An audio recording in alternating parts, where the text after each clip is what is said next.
Boom. I think we are live. Yes, we are live now.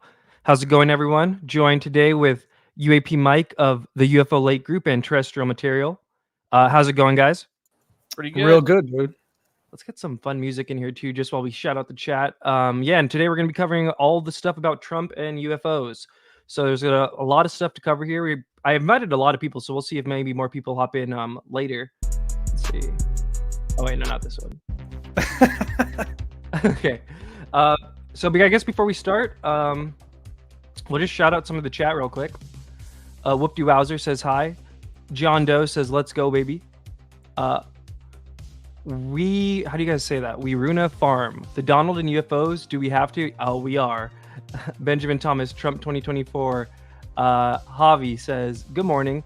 Decent starting time for the East Coast this time. Yeah, last time the Immaculate Constellation was kind of late. Wait a minute, Chester. Trump, if he does anything for disclosure, will only do it if it benefits him in some way. Then use it to screw average people over. He's evil. Richard Nordheimer. While Trump has stated that he does not believe in aliens, he does appear to take reports from pilots seriously. He either knows more than he lets on, or only as much as he is allowed to know. And that'll be something will be a recurring theme here. Like, how much do you guys think Trump really knows? But let's continue through some of these things. What do we got here? We got Birdie's Ghost. There's some chatter about a crash retrieval in DC happening now on Reddit and TikTok. I didn't hear anything about this. Did you guys hear anything about this? No. Nope. Okay. Bold Gambit in the house. Victoria Gonzalez. Dominar. Lil Pop Tart says MAGA.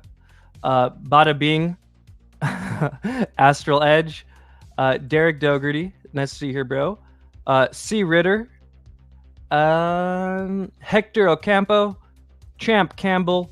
TH600 Mike, T-Cause, Timmy, MRI, and thank you guys all for being here. All right, we're just gonna get into it, guys.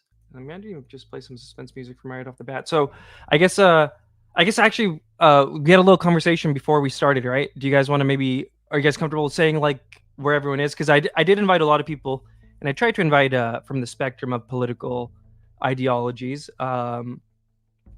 So yeah, I'll be transparent with my audience.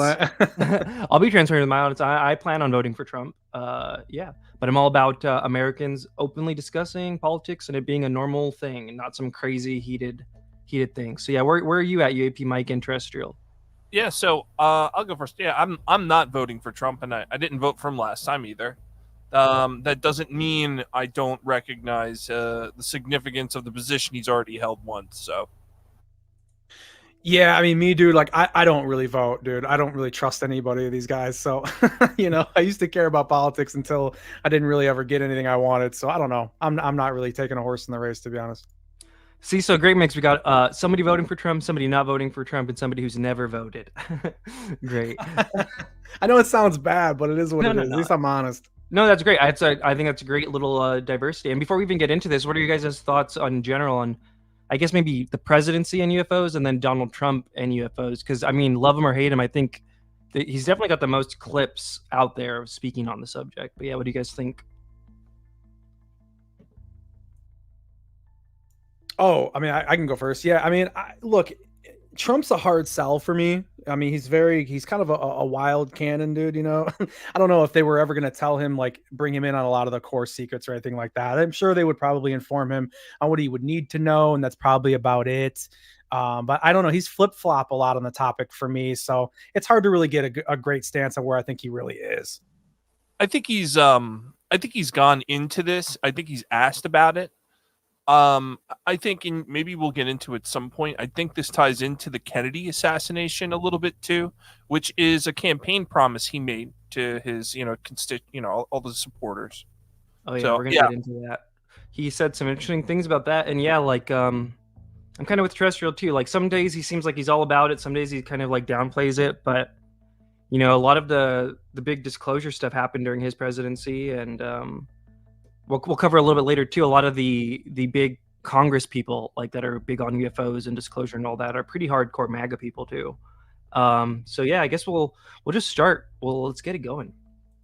The uncle, because I do believe in the racehorse. So yeah, I saw a lot of people in the chat talking about his uncle. So I did do a Trump and UFOs video like maybe 3 or 4 years ago now. So I did cover this a little bit in there, but yeah, so his uncle, John Trump, was a nuclear physicist at MIT and all this stuff, helped develop America's radar. So let's just watch Trump. And in my video originally, like I released a few years ago, I kind of argued that like I highly suspect that John Trump knew about UFO stuff, and we'll cover some of the reasons why here, and potentially that would go into Donald's knowledge here. And here's just a quick cut of him talking about his uncle. It's kind of funny, not gonna lie. Here we go. This theory, right? You know, slow horses don't produce fast horses, right? I even had an uncle. You know, if you believe in genes, some do, some don't. My uncle was a great professor, but my uncle was a professor for years. I even talk about my uncle was a professor at MIT. My uncle was one of the top people at MIT. But I'm smarter than him. I'm smarter than anybody. I come from a very smart family. It's a smart family. And, you know, like we're smart. I had an uncle who was a great professor for, I believe, 40 years at MIT. And I used to discuss nuclear with him all the time. I understand nuclear. Look up Dr. John Trump at MIT. He was my uncle, many, many years a professor. I used to talk nuclear with him. In fact, every time I say I had an uncle who was a great professor at MIT for 35 years, who did a fantastic job in so many different ways academically. He was an academic genius. And then they say, there's Donald Trump, an intellectual. So yeah, he definitely loves to flex his uncle, right? And it's pretty funny. I guess we could just go into like what's his uncle? What's all the hype about his uncle? Because yeah, his uncle's been involved in some pretty interesting things. So let's see what we got here first. Oh shoot, is this what's going on here? Let's see. Oh, there we go. So the fade in. John Trump and Vannevar Bush. So on the left there, we see Vannevar Bush, big person in UFO lore, right? I was just listening to an MJ12 space on Twitter, and a big person in that. Kind of, a lot of people suspect that, like, when all the secrecy started in 1947, Vannevar Bush was kind of the head of a lot of the science and secrecy, because in World War II, he had served on this, like, very special science advisory board for FDR and stuff like that, and Truman. And John Trump was a close associate of Vannevar Bush. He also helped establish the MIT Radiation Laboratory, where a lot of like Manhattan Project type research went into. You guys have any thoughts on Vannevar Bush as a person? Oh, yeah. Obviously, Dr. Vannevar Bush was implicated in the MJ12 documents also, as being close to the Roswell crash and all of that. As a matter of fact, being one of the original MJ12 members. Yeah, and I was just listening to a space too where Sawbacher, you know, that kind of 1950 scientist, I guess he attributed a lot of stuff to Trump, to Vannevar Bush. And also, guys, by the way, last time we got some audio, people saying audio things. So if there's any kind of audio issues, just let us know. But yeah, so close associate of Vannevar Bush. Tristan, any thoughts here? If not, we'll just continue along. Yeah, I mean, it's an interesting connection, right? I think Vannevar was big on the Manhattan Project, right? So, you know, to be able to be linked in like that, I mean, if Trump was ever interested in UFOs and knew any kind of the lore behind there, he probably talked to John, and maybe they talked about UFOs, man. It's pretty interesting. Yeah. Yes, sir. All right, let's continue along. What do we got next? Oh, yeah. So, along with that, like I said, John Trump helped develop radar in the United States during the war and whatnot. And he was actually a technical advisor to this guy on the right here, General Karl Spatz, who is one of these generals that has like weird movements during the Roswell incident, like unscheduled flights, all this like canceled stuff. So yeah, I just find it interesting that he was he developed radar, right, which is kind of like a lot of UFO encounters and whatnot. Radar and radar reports and all that stuff is kind of a big factor in identifying some of this stuff. And yeah, he was the advisor to this guy. I don't know. I have a little bit of the Roswell clip. Why not? Let's just listen to it. Headline edition, July 8, 1947. The Army Air Forces has announced that a flying disc has been found and is now in the possession of the Army. Army officers say the missile, found sometime last week, has been inspected at Roswell, New Mexico, and sent to Wright Field, Ohio, for further inspection. Late this afternoon, a bulletin... All right, we won't play the whole thing, but yeah, I don't know if you guys knew this. He was the advisor to this guy who's all up in the Roswell mix. So no, I never knew that. It's interesting. Interesting. Yeah, right. All right, what do we got next? Boom. For John Trump, the hotel room the next All right, so John Trump and Nikola Tesla. People have been alluding to this, right, in the chat here. A lot of our inquisitive minds out there. But yeah, so along with being all that stuff that we just said, developed radar, technical advisor to General Karl Spatz, he was also tasked when Nikola Tesla died with investigating all of Tesla's files on behalf of the government. Which I have this clip up here, which we could just watch real quick. But I think it goes to show the level of intellect, right? Because like Nikola Tesla was low key like an alien compared to other people in terms of just their intellect and what they were contributing to science and all that. So like the person that they would ask to kind of like make sense of Nikola Tesla's works when he died, I would imagine, you know, maybe they would also ask that person to make sense of some of this crazy UFO stuff they're finding, right? Like we need the best science minds. Maybe not. But here's a clip of John Trump here talking about it. Founder of high voltage engineering in Boston, Massachusetts, was called in at the time of Tesla's death to inspect his papers. Dr. Trump was one of the few people in America who could read and understand the advanced work that Tesla had been engaged in. But Dr. Trump had been instructed to search for something in particular. But I was particularly looking for something which would just be evidence of a secret weapon, which I was reminded by the two agents who were present during the entire time, was a matter of concern to the United States. Tesla had written to the King of England and to the Tsar of Russia, offering a secret weapon. Both these countries at the time were involved in all-out war against Germany. Dr. Trump recalled the supposed properties of that weapon.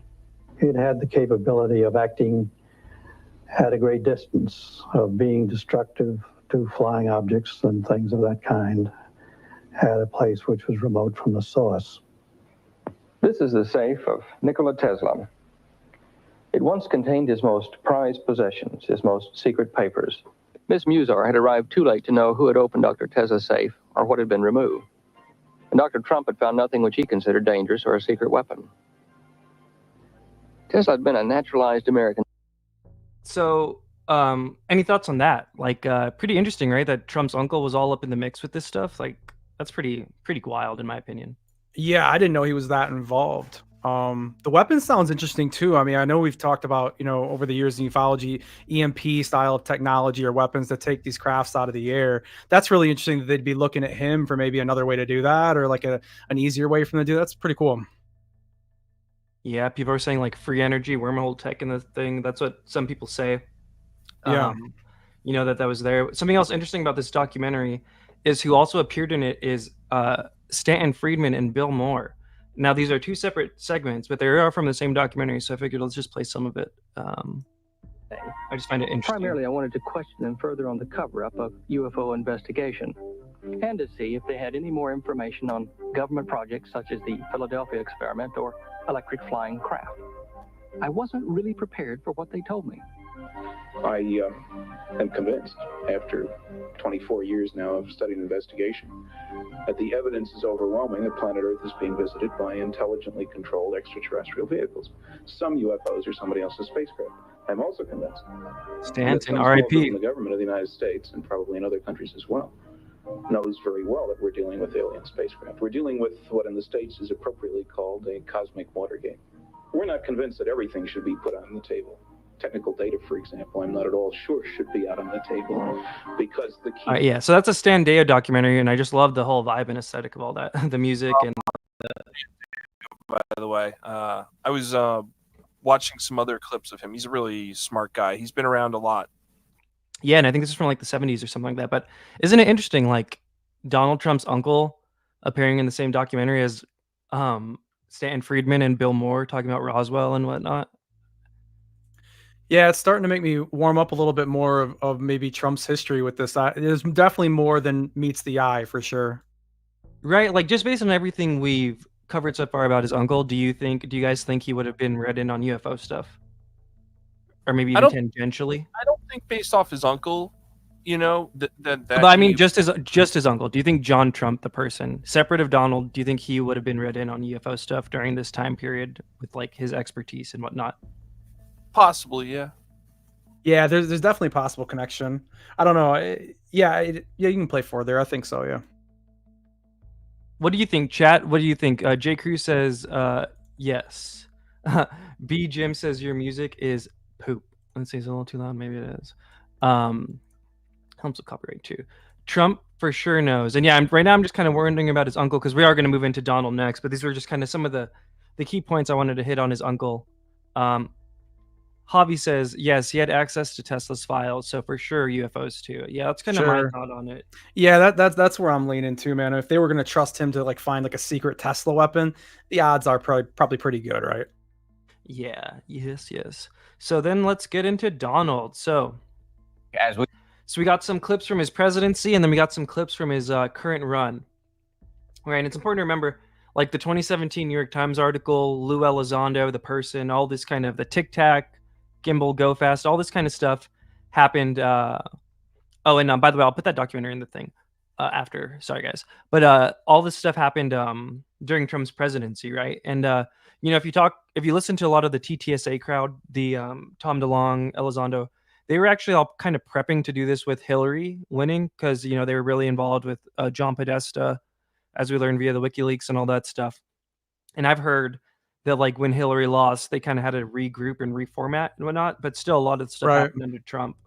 You guys have heard that too, right? I'd imagine. Oh yeah, that was like a big point of contention back then. Was like, oh, if Hillary we're gonna win, then they were gonna be able to go forward, and that's kind of why we sat on our hands for a few years. Yeah, I remember her talking to Jimmy Kimmel, right? Talking about it's now UAP. I remember that whole right. Yeah, right. Yeah, UAP Mike, there, Jimmy Kimmel, you got named there. But yeah, so in around this time is when we start hearing the first of Donald Trump kind of speaking on UFOs. So here's a clip, I think from 2018, where he speaks on the Tic Tac. We mentioned George also asked President Trump about reports of UFO sightings, and the president for the first time spoke about being briefed on this subject. You and I, we know we disagree about that, but we have a whole day ahead to go on this. Before we go, one of the things you have as president is the access to all the information in the world, all the mysteries out there. And I was just struck in the last couple of weeks, we're reading more and more reports of Navy pilots seeing lots and lots of UFOs. Have you been briefed on that? What do you make of it? I have. I think it's probably, I want them to think whatever they think. They do say, I mean, I've seen and I've read and I've heard, and I did have one very brief meeting on it, but people are saying they're seeing UFOs. Do I believe it? Not particularly. Do you think you'd know if there were evidence of extraterrestrials? Well, I think our great pilots would know. And some of them really see things that are a little bit different than in the past. So we're going to see, but we'll watch it. You'll be the first to know. I want to be the first. So nervous, right? Like, come on. Well, I think it's weird. He flip-flops. Like, he goes back and forth on it. It's like, I want them to know what they know, but I'm not a believer. But it's like, if you don't believe what they're saying, then they're wrong. Why would you want them to be wrong? He's all over the place with it, right? Right. Yeah. And as they said, that was the first time Donald Trump ever spoke on it. And we do have another panel member joining us. Dr. Mounts, how's it going, sir? Good. Thanks for inviting me. Hell yeah. From All Things Unexplained podcast. We'll get all the links in after, but what are your thoughts as we get into it? We just finished up on John Trump, his uncle, right, and some of his connections to Tesla and whatnot. But any thoughts before we continue along here on just kind of Donald Trump and UFOs? We're going to cover a lot of stuff here, but yeah, that's a good question. I just know that I have to report my son and I just saw two bizarre things traversing the sky over here. I swear it looked like they changed directions and changed speeds. So I don't know, maybe Trump at some point or somebody can tell me, what did I see? But apparently the comet was tonight. I think that was tonight, or am I behind? I don't know, but did that really just happen? Wow, that's crazy. Did you guys get any video? Yeah, I got quite several minutes of video, and I actually posted them on my Twitter. And it wasn't until I brightened the video and I rewatched it and I noticed, oh man, there's a second thing that zips in here. And so we could not see that with our naked eye, but we started watching it in the backyard. I noticed something over the house and I said, oh, look at that.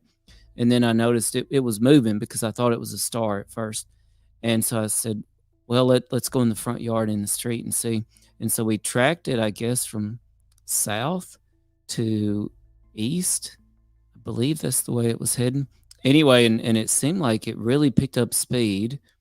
And then it seemed like it kind of zigzagged, and and turned down toward the horizon, and then it just kind of disappeared. And then into my naked eye, I thought, oh, I see something else. But then I thought, no, that's a star because it's not moving. But when I rewatched it, I realized that the thing I thought was a star was a second object that had entered the view, and then it just kind of stopped. Let's I think I see your video here. Let's maybe at the end of the stream you could kind of go over it and you could kind of walk us through it. Yeah, sure. That's cool. But yeah, that's pretty wild. It just happened. Yeah, you just posted like what, 14 minutes ago or something? Yeah, so 7:33 p.m. Eastern. Yep. Wow. Well, yeah, it's probably wild that it just happened to you, but I'm excited to cover this at the end. But any thoughts on Donald Trump when he first came on the scene, 2018, his first UFO statements there? What are your thoughts on Trump and UFOs in general before we continue along here? Well, I think that if we've had any executive that would be likely to make something public that nobody else would, he's probably the one. So, because he's pretty unpredictable. Yeah, but also there is the other argument that is totally valid, where people are like, well, he was already president, right, and he didn't do it. But maybe there is an element of like, you know, the first term, not so much. And we're going to cover some of the stuff Ross Coulthart had said and whatnot about like he's actually afraid for his life if he covers this. So I don't even know, but we'll get there when we get there. Let's see. One second.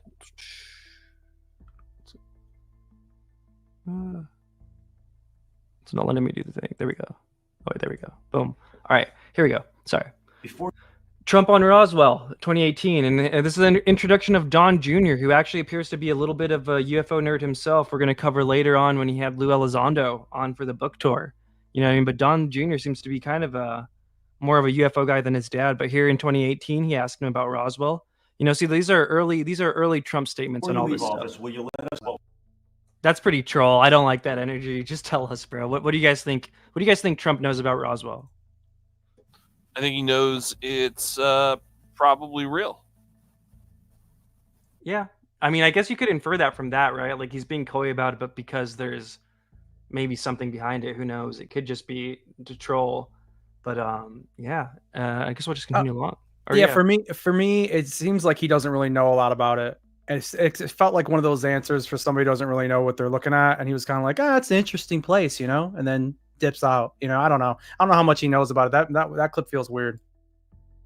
Yeah, that one was pretty weird. And yeah, we're just gonna continue along. But everyone, just feel free to hop in, kind of treat it like a space, you know, relax a little bit, and yeah. Oh yeah, here we go. Mike Pence, his first time VP, not second time, but he was briefed on UFOs too, and here's him kind of talking about that. Did you ever get briefed on UFOs? Yes. Are they real?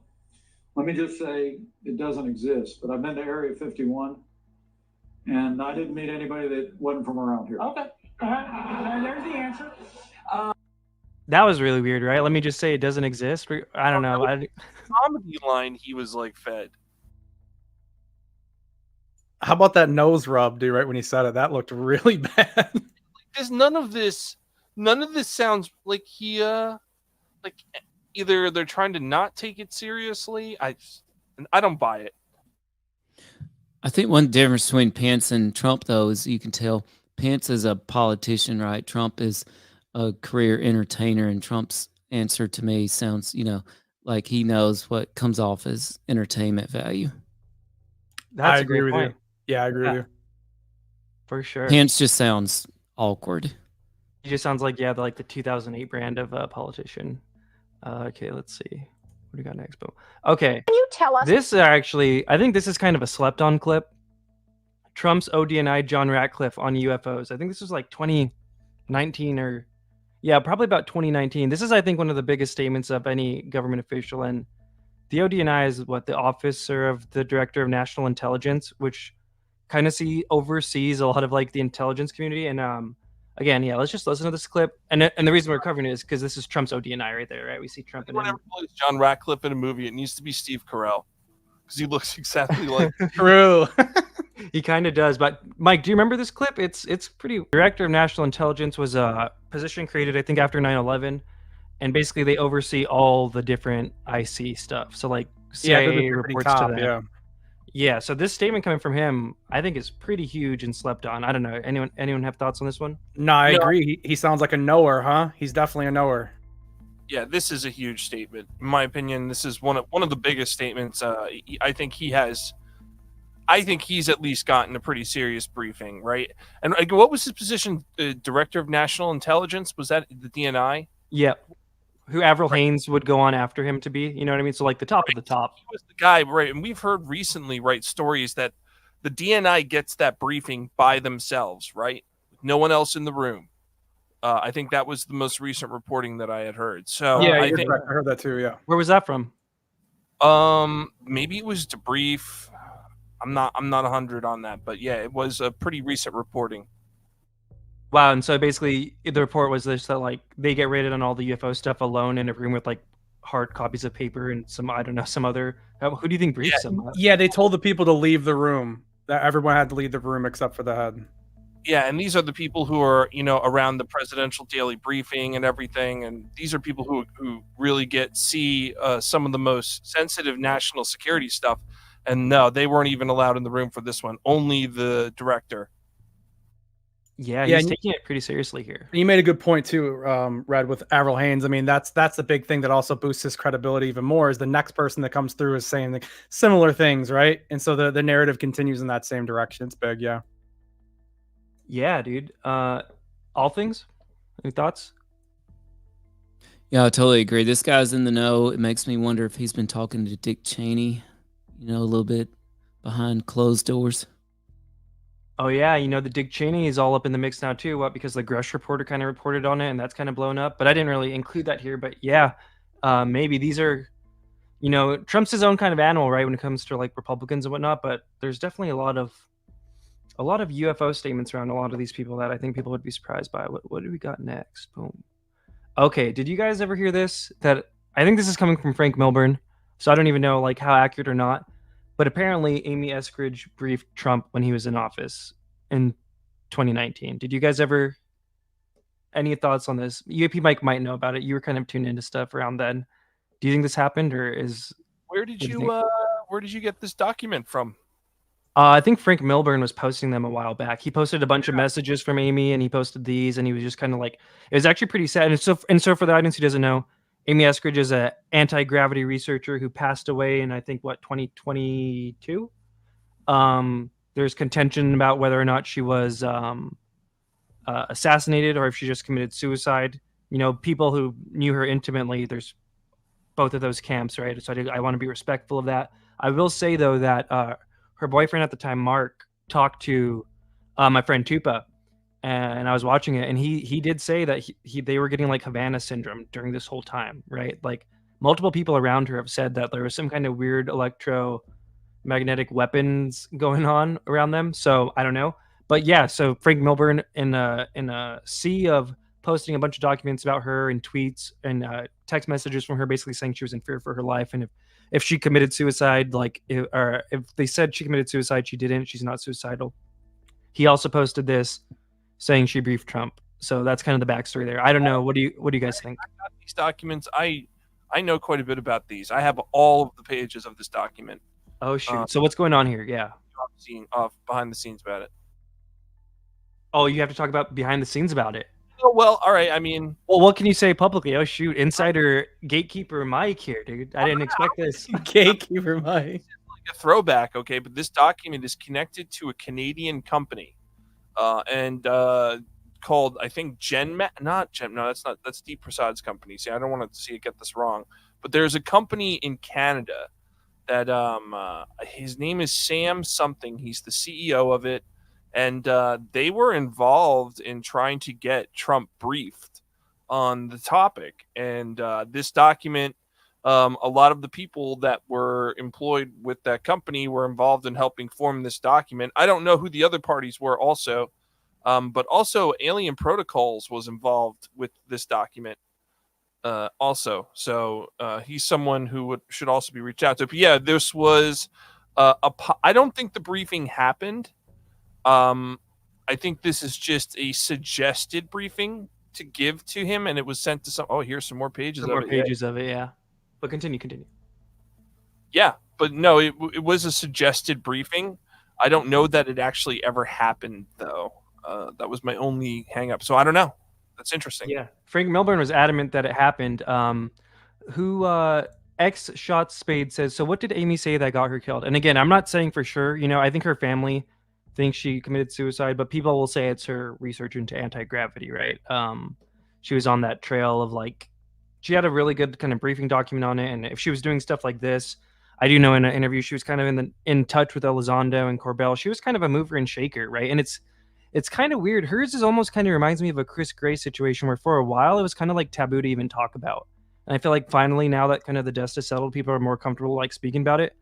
But I remember for a while there, people weren't really, I don't know, people weren't allowed to talk. Do you remember that, Mike, or no? I was not really around all that, but I do know what you're talking about. Definitely, I think her whole kind of story has kind of seen a resurgence lately, I guess is a good way to put it. But yeah, that's interesting, dude, that, you kind of knew about this document too. Thanks for being here. And I see Arthur and King Wakata in the thing. I invited a bunch of people here today. The invite's on Twitter if you want to hop in, by all means. Let's continue along. Boom. Can I comment on that real quick? Oh, on the Amy Eskridge ones, please do, sir. Yeah, so I could tell you, when you started talking about this, it gave me chills.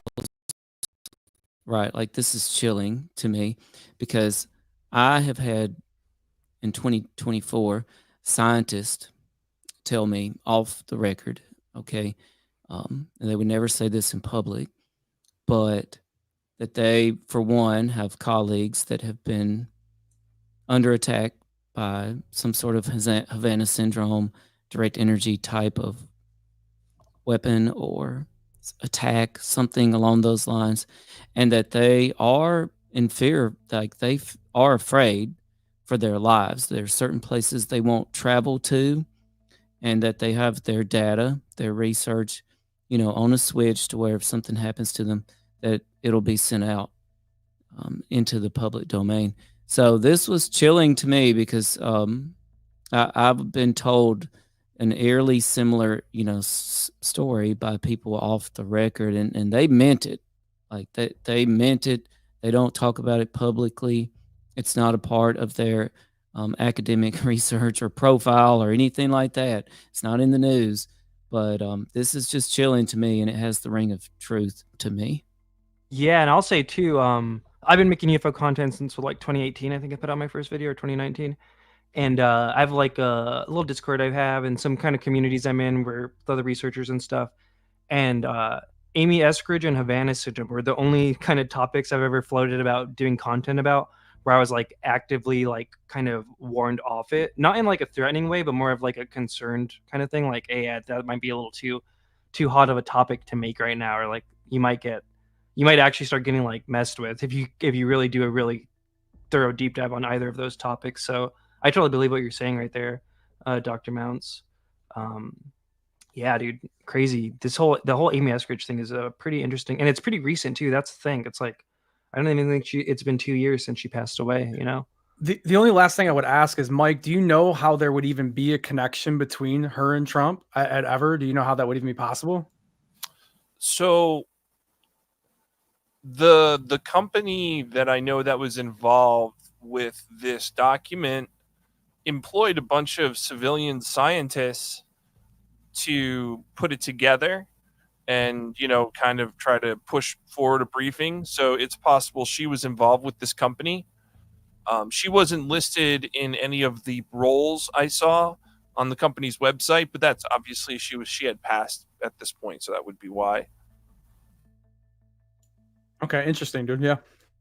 Yeah, that's really interesting insight. Do you know anyone else who might have been involved with making this document other than Alien Protocols, you said? Anyone that you could publicly say? Or I would say Deep Prasad might be someone who's familiar with how this document was made.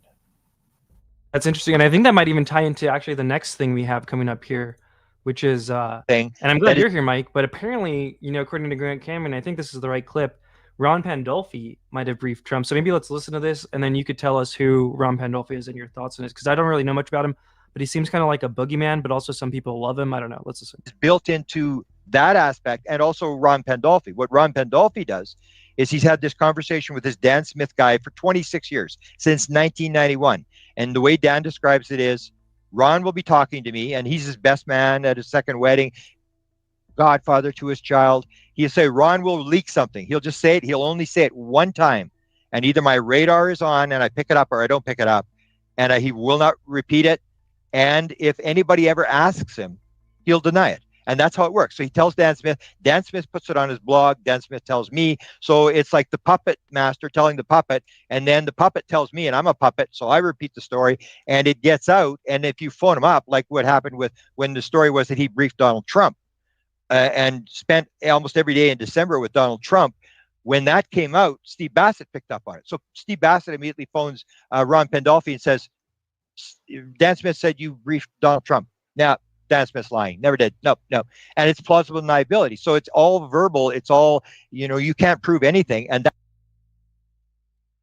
So yeah, according to Ron Pandolfi, he claims he briefed Trump. So Mike, I feel like you're on the panel, know the most about who is Ron Pandolfi, and do you think he actually briefed Trump? And doesn't it tie in kind of to the Deep Prasad and Amy Eskridge thing?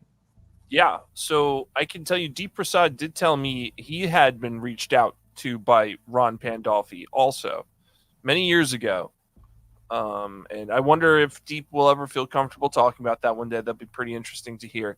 But yeah, who is he first though? Who is Ron Pandolfi? Ron is a longtime CIA employee. He was one of the head scientist guys over at the CIA. He ran the Weird Desk, didn't he? Over there for a little bit. Had run the CIA Weird Desk now, is taking over for like Kit Green. But I don't he doesn't really admit that role. But yeah, that would be his, like, he's the CIA Weird Desk guy. But more importantly, he had busted China on stealing, I think, secrets from the U.S. The U.S. was leaking secrets on our rockets to China, and I think he had been involved in trying to blow the whistle on this activity. And he got reprimanded a little bit for it, as I recall, was the story. But yeah, now he runs around and he does quite a bit of getting involved with people who are looking for alternative means of propulsion, right? Like alternative energy sources. And you'll find him very frequently involved in some very unorthodox projects. Is it safe to say like he's kind of his own camp, right? Because I've noticed that I feel like a lot of the Lou crew people really don't like this guy.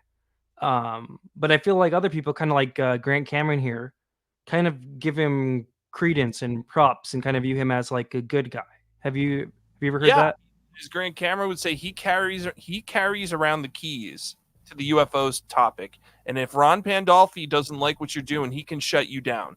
That was what they said, and Ron Pandolfi was one of the people who rumored to have helped shut down the remote viewing program once and for all, right? We read about in Lou Elizondo's book, remember? He talks about, almost joining the remote viewing program and then it got killed. Yeah. I would venture to say it's very possible Ron Pandolfi was part of the people who killed that program, may have known that Lou Elizondo was going into it, and has known for a long time that, Lou, he does not like him also.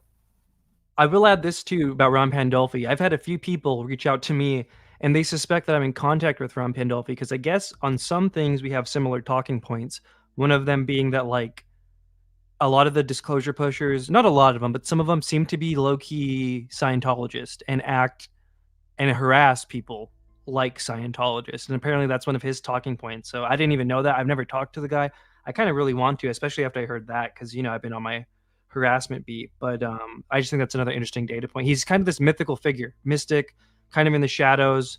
People hype him up all the time. Definitely involved, right? Wasn't he also part of like the aviary or something like that too, with like Doty and I'm pretty sure Pelican. Yeah, that's his aviary name. I think. Well, I'll say this too. I mean, if he really did brief Trump, well, then Trump's more interested and got some more knowledge than even UFOs. I mean, Pandolfi's really big into portals, and I mean, he talked about how his wife is, I think, supposedly like a hybrid, and there's a lot that the rabbit hole goes deep with Pandolfi. So it'd be interesting to know if he really did talk to Trump about it. Yeah. So what do you think then, Mike? On that, you think we know who Pandolfi is? You think he briefed Trump, and what do you think he would brief Trump? Like, what angle would he try and brief Trump? You think? I would think he would be tasked to brief Trump in whatever way the CIA wanted to. And, the idea that he was spending every day with Trump talking about this seems pretty far-fetched, and I wouldn't believe that. Okay. Okay. How about you, Dr. Mounts? You ever heard of Ron Pandolfi or any thoughts on this guy? Yeah, I just had a couple thoughts. I mean, one, the obvious thing that he could be briefing him on is sort of a Robert Bigelow type situation, right? Like we never know how many ulterior motives are at play in these sorts of things. And, it could be something as simple as, hey, this is the man who could garner us some funding for something right here. So that's my first thought. And then my second thought here, I see Pandolfi has been involved with intelligence operations related to China. And I mean, clearly when we're talking about these briefings and these sorts of things, just like I saw today, hey, our military doesn't seem to have any grasp over these mysterious drones or objects flying over our bases, right? But speculation is they're Chinese or Russian. But if Pandolfi does have intelligence operations related to China, then obviously this is a national security issue. And we know that there's certainly major factors involving China at play anytime we're talking about the UFO topic or drones or national security. So I think, one of those two things could definitely be at play here. Yeah, and something else that might as well just throw in, right? Because his name kind of resurfaced again recently. Well, a few reasons. People kind of suspected, I think Mike might have even at a time, because Pasolka kind of was beefing with some of the Disclosure Bros, and I think some people thought maybe she had Ron Pandolfi in her ear. But also recently, I don't know if you've seen this, and I think all things, you probably followed this closer because I think you're kind of following the Ashton stuff a little closer. But I think like for whatever reason, Ashton Forbes is now beefing with Jack Sarfati, right? And it seems like Ashton Forbes is attributing some of Sarfati's takes, I guess, to Ron Pandolfi. I don't know if you guys have picked up on this recently, but there seems to be a little bit of like a Sal Pais versus Ron Pandolfi battle going on with like Ashton Forbes and Jack Cage Sarfati. match. Yeah, it's weird, but Ashton Forbes is like convinced that Ron Pandolfi is kind of like a POS CIA spook that just kind of does a bunch of horrible stuff. So, I mean, worth noting. Yeah, does that have anything to do with the pursuit of anti-gravity technologies or, this notion of free energy or anything like that? Yeah, I think so. I think for sure their beef was because it was all about like Sal Pais's patents and if Jack Sarfati thinks that's like true science or whatnot. So yeah, that's where that one is. What did we got next now? Oh, here's another one. I think Mike might know this. I think Mike might be the only one who remembers this. Mike, do you remember this? That's the guy from the White House, right? Yeah, so this is a really slept on part of recent ufology where this is, remind you, we're still in Trump's first term here, guys.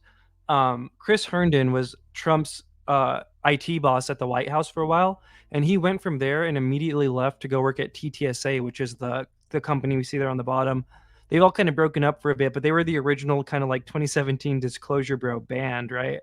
And I always found it interesting, and it was kind of interesting that it was never reported on. Like, why would Trump's IT guy go take a job at a UFO disclosure, quote unquote, company?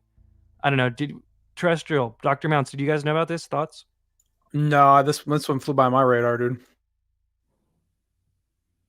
No, this is a new one to me, but I mean, obviously going from IT to what is this, a disclosure group? I mean, if you're looking to control the narrative, I mean, I feel like IT is where it's at.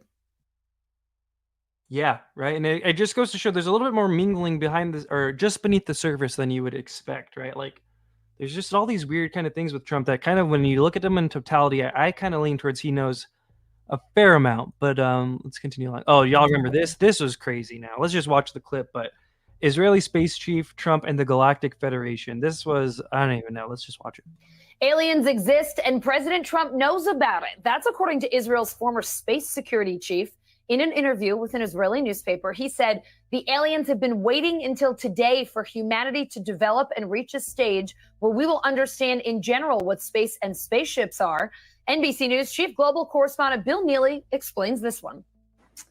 Hi, Alison. Well, this is quite a story, and it comes from the man who headed Israel's space security program for nearly 30 years. Chaim Eshed is making the extraordinary claim that the United States and Israel have been in contact with a group of aliens for years, not immigrants, but extraterrestrials. He has called them the Galactic Federation of Aliens, and he says President Trump is aware of the existence of these aliens and had been on the verge of revealing their secrets, he claims. but was asked not to do so by the Federation in order to prevent what he calls mass hysteria. Well, the retired general says the US and Israel have kept it from the public because, quotes, humanity isn't ready and the aliens don't want to reveal themselves until humanity can evolve, he says, and understand what space really is. Well, the good news is that he claims an agreement has been reached between the US government and the aliens, a contract to do experiments here. There's also, he says, a secret underground base on Mars where there are American and alien representatives. Now, this former head of a branch of Israel's defense ministry is 87. He was very well respected, at least until now. And he said all this in an interview with an Israeli newspaper in Hebrew, but it's really taken off after parts of it were published in English by the Jerusalem Post today. He says he's come forward now in the hope that his news will be accepted as true.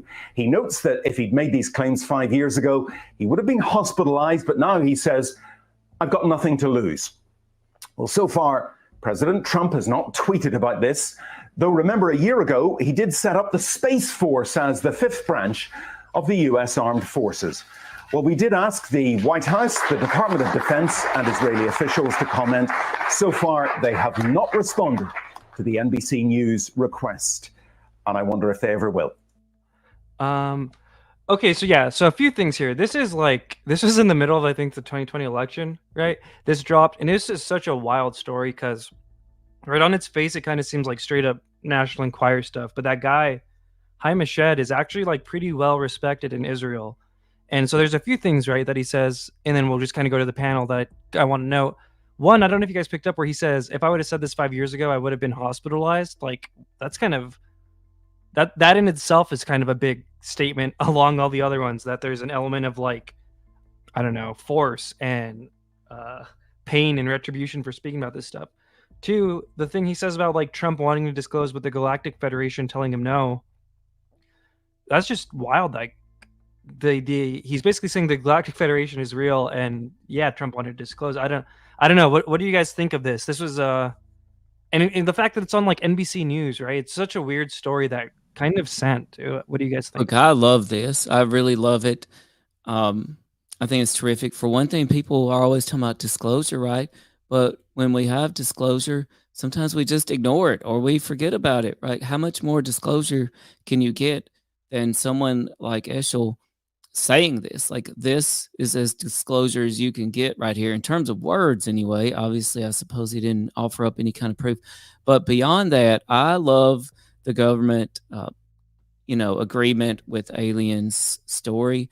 I think that there's so much evidence for it that there's something to it. Either it's disinformation that's being put out there to different people. And by the way, we're talking about for decades here, right? Like, this story's been around for a long time.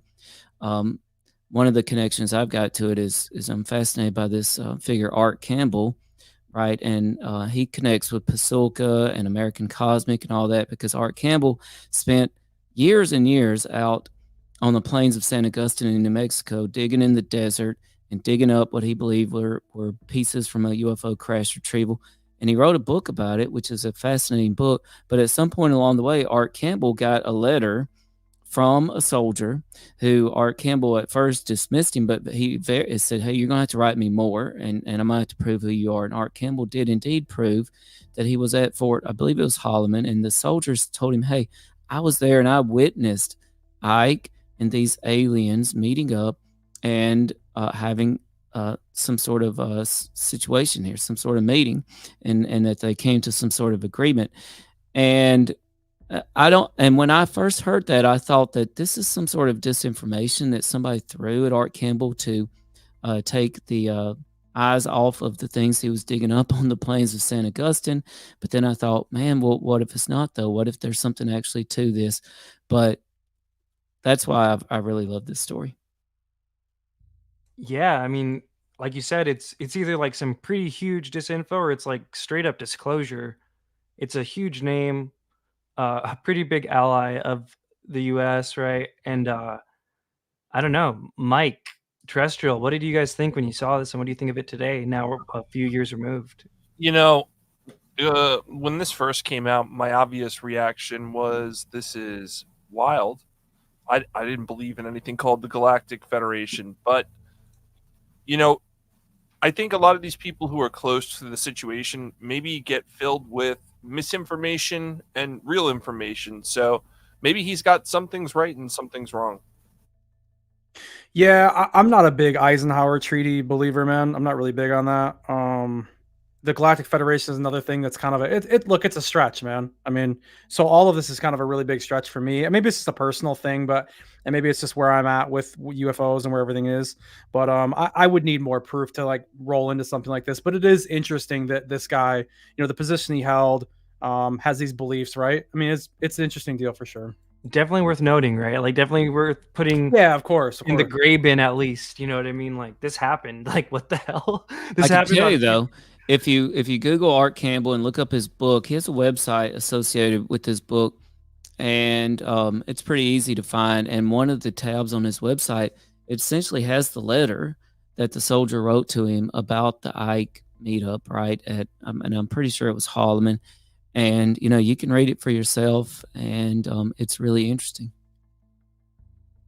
All right. Well, thank you for that, sir. Something that kind of dovetails into this, or whatever the phrase is, Karl Nell, right? So this is Karl Nell. He's part of like the current Disclosure Bureau push. He's on the UAP Disclosure Fund with Elizondo and Chris Mellon.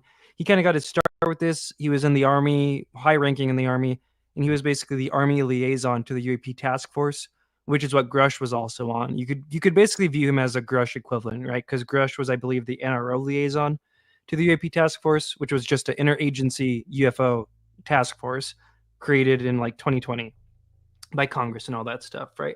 So what I found interesting is that he cites Chaim Eshed, the Israeli space chief, in this. Now, this is either an example of maybe the Disclosure Bureau is not being super well informed, or does it mean that like that whole crowd, like what the TTSA crowd evolved into, do they endorse Chaim Eshed's thing? Let's just hear it. What evidence have you seen? What was the moment where you developed this level of conviction? Because what you're saying is extremely consequential and very important. And I know that a lot of people here even perhaps may not believe that statement. We can look at some folks that have very high level access to information, like Paul Hellyer, who was the defense chief for Canada, has come out and said the same thing. We can look at Chaim Eshed, the head of Israel's, or former head of Israel's Space Force, has said the same thing. Chris Mellon, Deputy Assistant Secretary for Intel, SAPCO, has essentially said the same thing. Lou Elizondo has said the same thing. David Grush has said the same thing. David Grush cleared for presidentially level material. So you're looking at people that are in a position to know this, and they're telling you the same thing.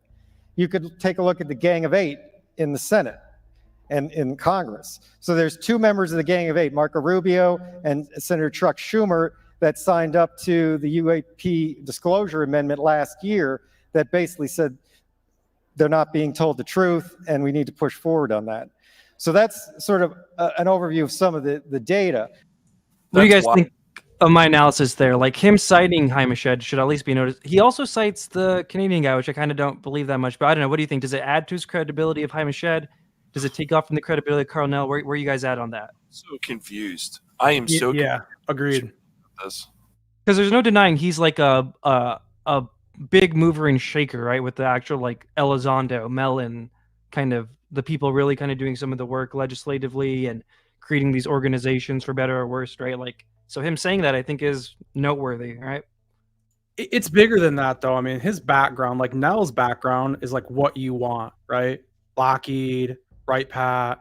I mean, and the list kind of goes on and on. I can't remember the name of the other company that he was working for that was developing tech and stuff like that. He's the guy you want, right? So that's the difference, where he would be somebody that if anybody had like access, to possible some legacy information, he's been in a lot of those places, So yeah, I mean, you would expect him to look at Chaim Eshed if he didn't believe him and say, this guy's full of it, or he wouldn't even mention him. Him mentioning him is very confusing. I agree with Mike. It's weird. Yeah. What about you all? Things? Any thoughts on Karl Nell? I don't think it's weird at all, and I'll tell you why. Because I think that you you probably don't have to dig too deep to make a connection between folks like Nell and Ashed and Tim Taylor, right? If you really dig into American Cosmic, and we got Tim Taylor there, and if we look up Tim Taylor's real life biography, and it completely matches what it was in American Cosmic, and then if you start taking those things like for what she says there, like, hey, he's having these memories of an experiment and he goes to space. Oh, and by the way, in real life, he did go to space and conduct an experiment and he came back with these patents, right? And certainly Taylor would be in the same circles as Nell and Ashed.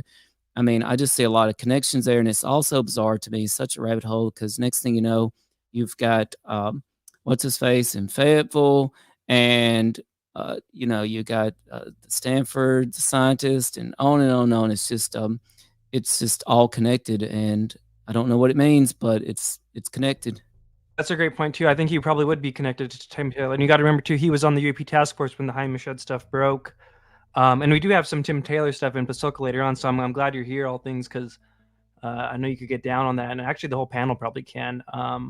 But yeah, dude, so that's pretty interesting. Now we're gonna go. Just a little, palate for Mike, a little palate cleanser for you, bro. This might be too much MAGA vibes for you. Oh, boy. But to be fair, this is like Kamala Harris, the other presidential candidate, right, for president. This is like the only thing I think she's ever said about UFOs ever. So let's just react to it.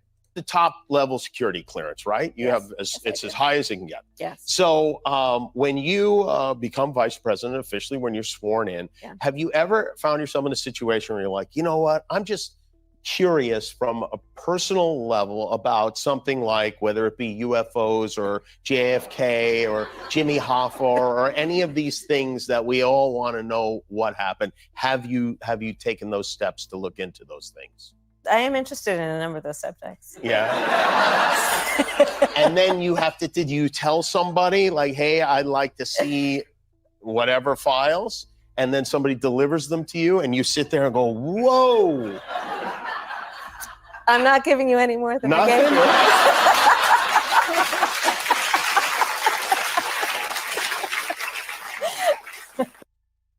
So I would love to do, if there was enough stuff to like do a whole Kamala episode, I would so do it, right? Just have balance and whatnot.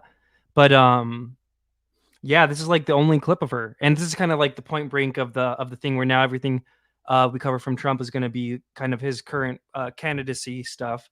We're kind of this is kind of like the we're outside of his thing, but I don't know. What do you guys think of this Kamala thing? Kind of underwhelming, right?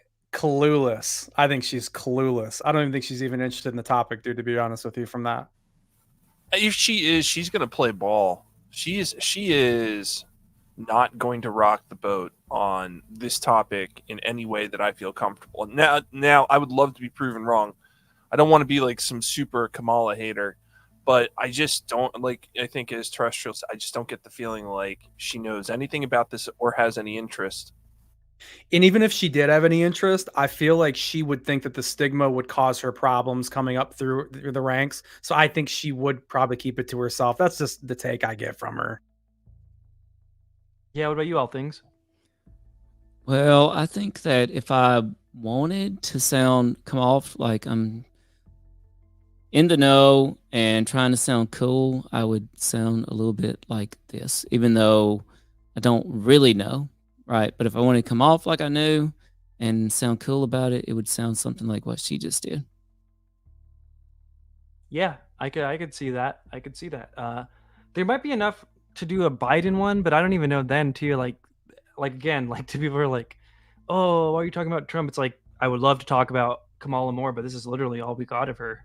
All right, let's continue along then. So now we're into like the new Trump campaign, some of his more recent statements. This was a recent statement he said about being briefed by pilots. He seems to be talking about it, I'd say, more than he did during his presidency on this current campaign, but let's just go through them. Two last questions, Mr. President. The UFO issue is back. The Tennessee congressman wants it. What did you learn about UFOs when you were in the Oval? Do you believe in them? That's a very interesting question, I'll tell you. So you have believers in that, like you wouldn't believe, and they're very solid people. And then you have people that don't believe, And I really more focused on Russia, and I focused on China, and I focused on North Korea.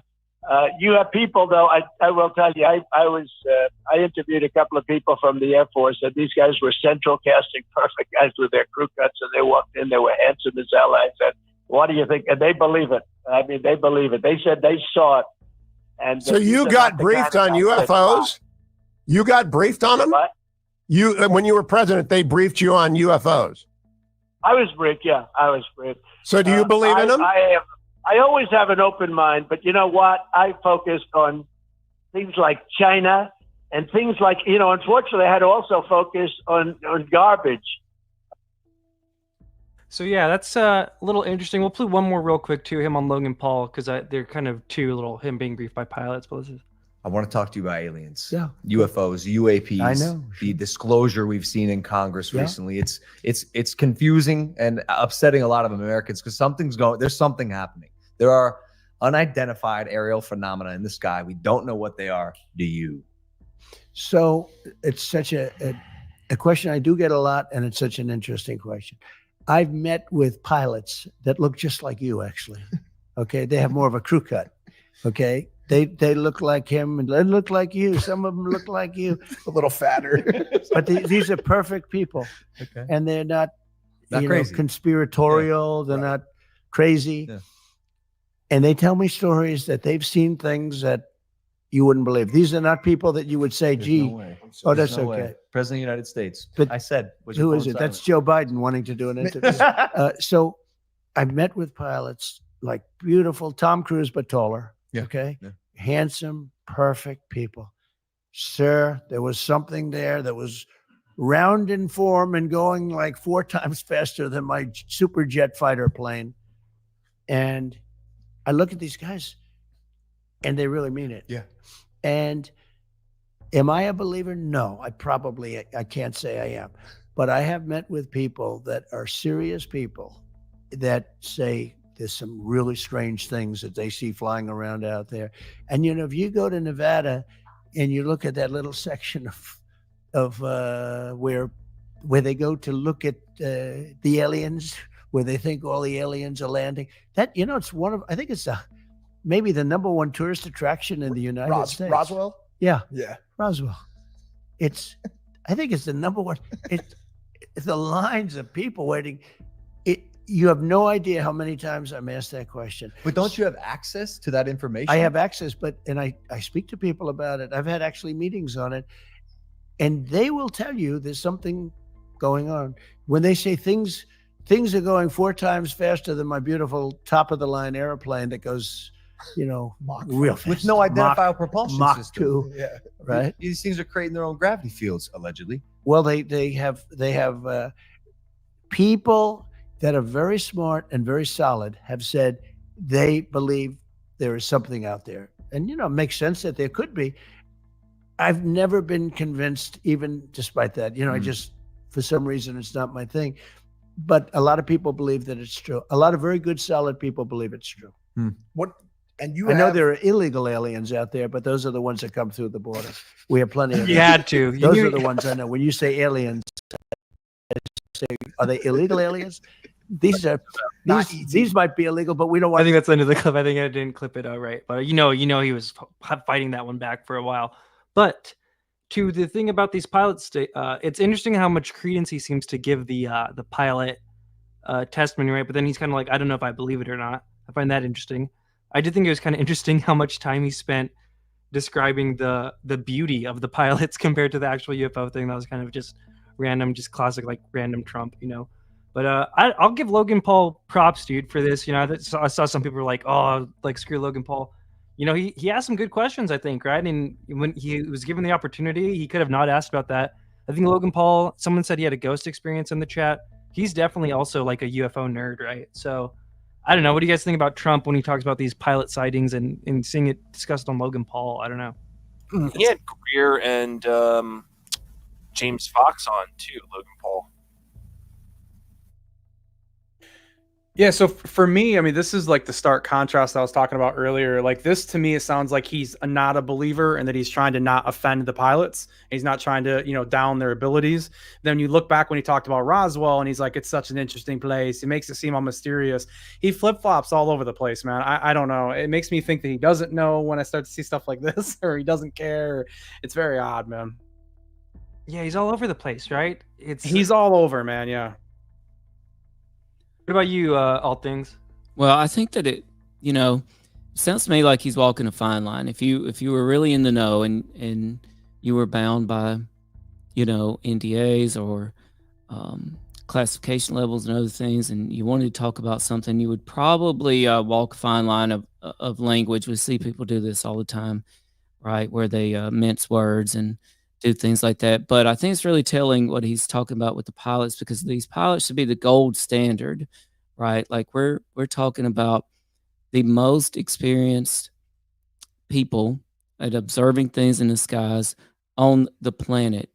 And for them to be saying these things, Matthew Roberts told us that in the press, they're treated like Barney Fifes, right? Like they aren't allowed to hold a gun, or they might accidentally shoot themselves, right? Like that's how the press treats the pilots on these UFO encounters. But we're talking about pilots who have seen things over the course of days or weeks and tracked them on radar and other data systems. And so, I mean, and we have physicists, doing physics on these things and saying, hey, they defy our physics. And so I think that this is the most telling part. And again, it's a huge piece of disclosure here, and we should be paying attention to it.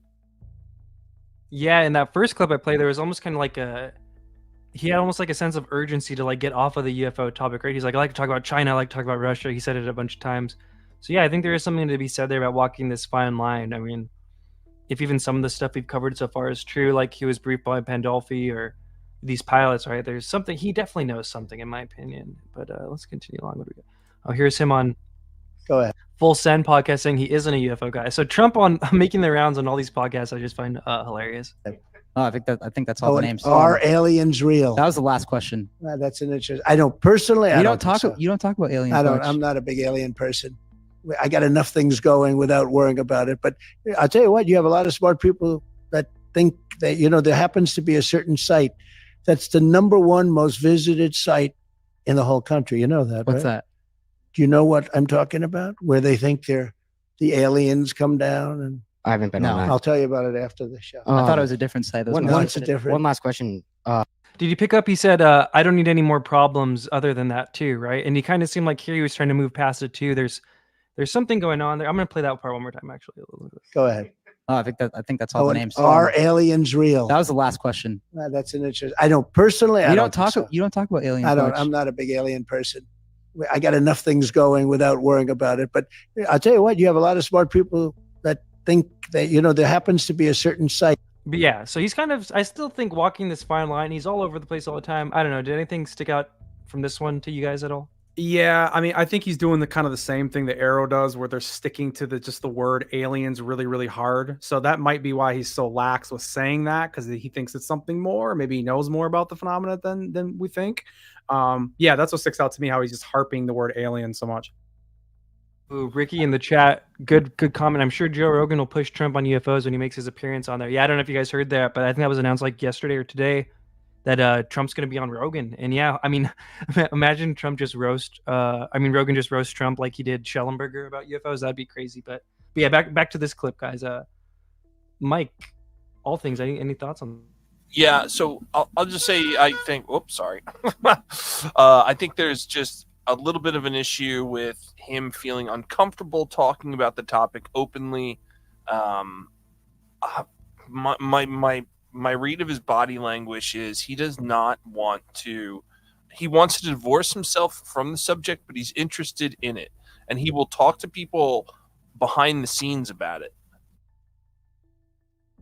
That's a great point too, right? He was like, "I'll tell you after." Like he's excited. Like I'm with you. There's some kind of uncomfortableness about talking about this publicly, which I think once we cover some of this Ross Coulthart stuff, it kind of all the picture starts to become clear. But there is kind of like an interest. He wants to talk about him after, but he always tries to move past it right away. But he likes to give the pilots and credit and whatnot. Some people say playing dumb. Yeah, let's just continue along. Arthur says he forgot the name Roswell. Well, this is the kind of stuff you would expect to hear from somebody if we really did have an agreement with an alien race. Wouldn't you expect our leaders to kind of be a little dodgy and shady like this? Plus, let us not underestimate the power of elections, right? Like if there's not data somewhere that says there's a giant voter block of UFO interested folks, then when they're doing these public appearances, we shouldn't expect them to, really focus on too much of a topic that doesn't involve huge voter chunks. That's a good point. Do you guys think the UFO block is a big enough block? Like he is kind of quote unquote pandering to it a lot this cycle, I think. I don't know. Will be one day, but not yet. Not yet? Okay, not yet. What do we got next? Boom. We're seeing Oh yeah, so we can't do an episode without Lou, right? Elizondo was on Trump Jr. And I don't know, I just found it really hilarious when I saw the thumbnail up here on the right. This is the real one. This is the fake one made by Moran Lerner that I also thought was funny, but it was just funny to see this thumbnail. Woke DEI is dying, plus inside the Pentagon's hunt for UFOs. So I guess we could just play some of this clip, but it goes to show like Don Jr., and we already saw Don Jr. ask his dad about Roswell, seems to be a UFO guy. And here's Lou Elizondo on his imminent book tour on Triggered with Donald Jr. Objects that are not just doing that speed, but think of 10,000, 13,000 miles an hour being clocked on radar, multiple different radar systems. And it was being clocked back in the 1950s. Now, temporally speaking, one could say, yeah, maybe we had that technology today somewhere, some country. But if you look where we were in the 1950s, temporally speaking, it just doesn't make sense. That would be like going into King Tut's tomb for the very first time, chiseling away that plaster wall, and all of a sudden seeing behind that wall a fully assembled 747 jet.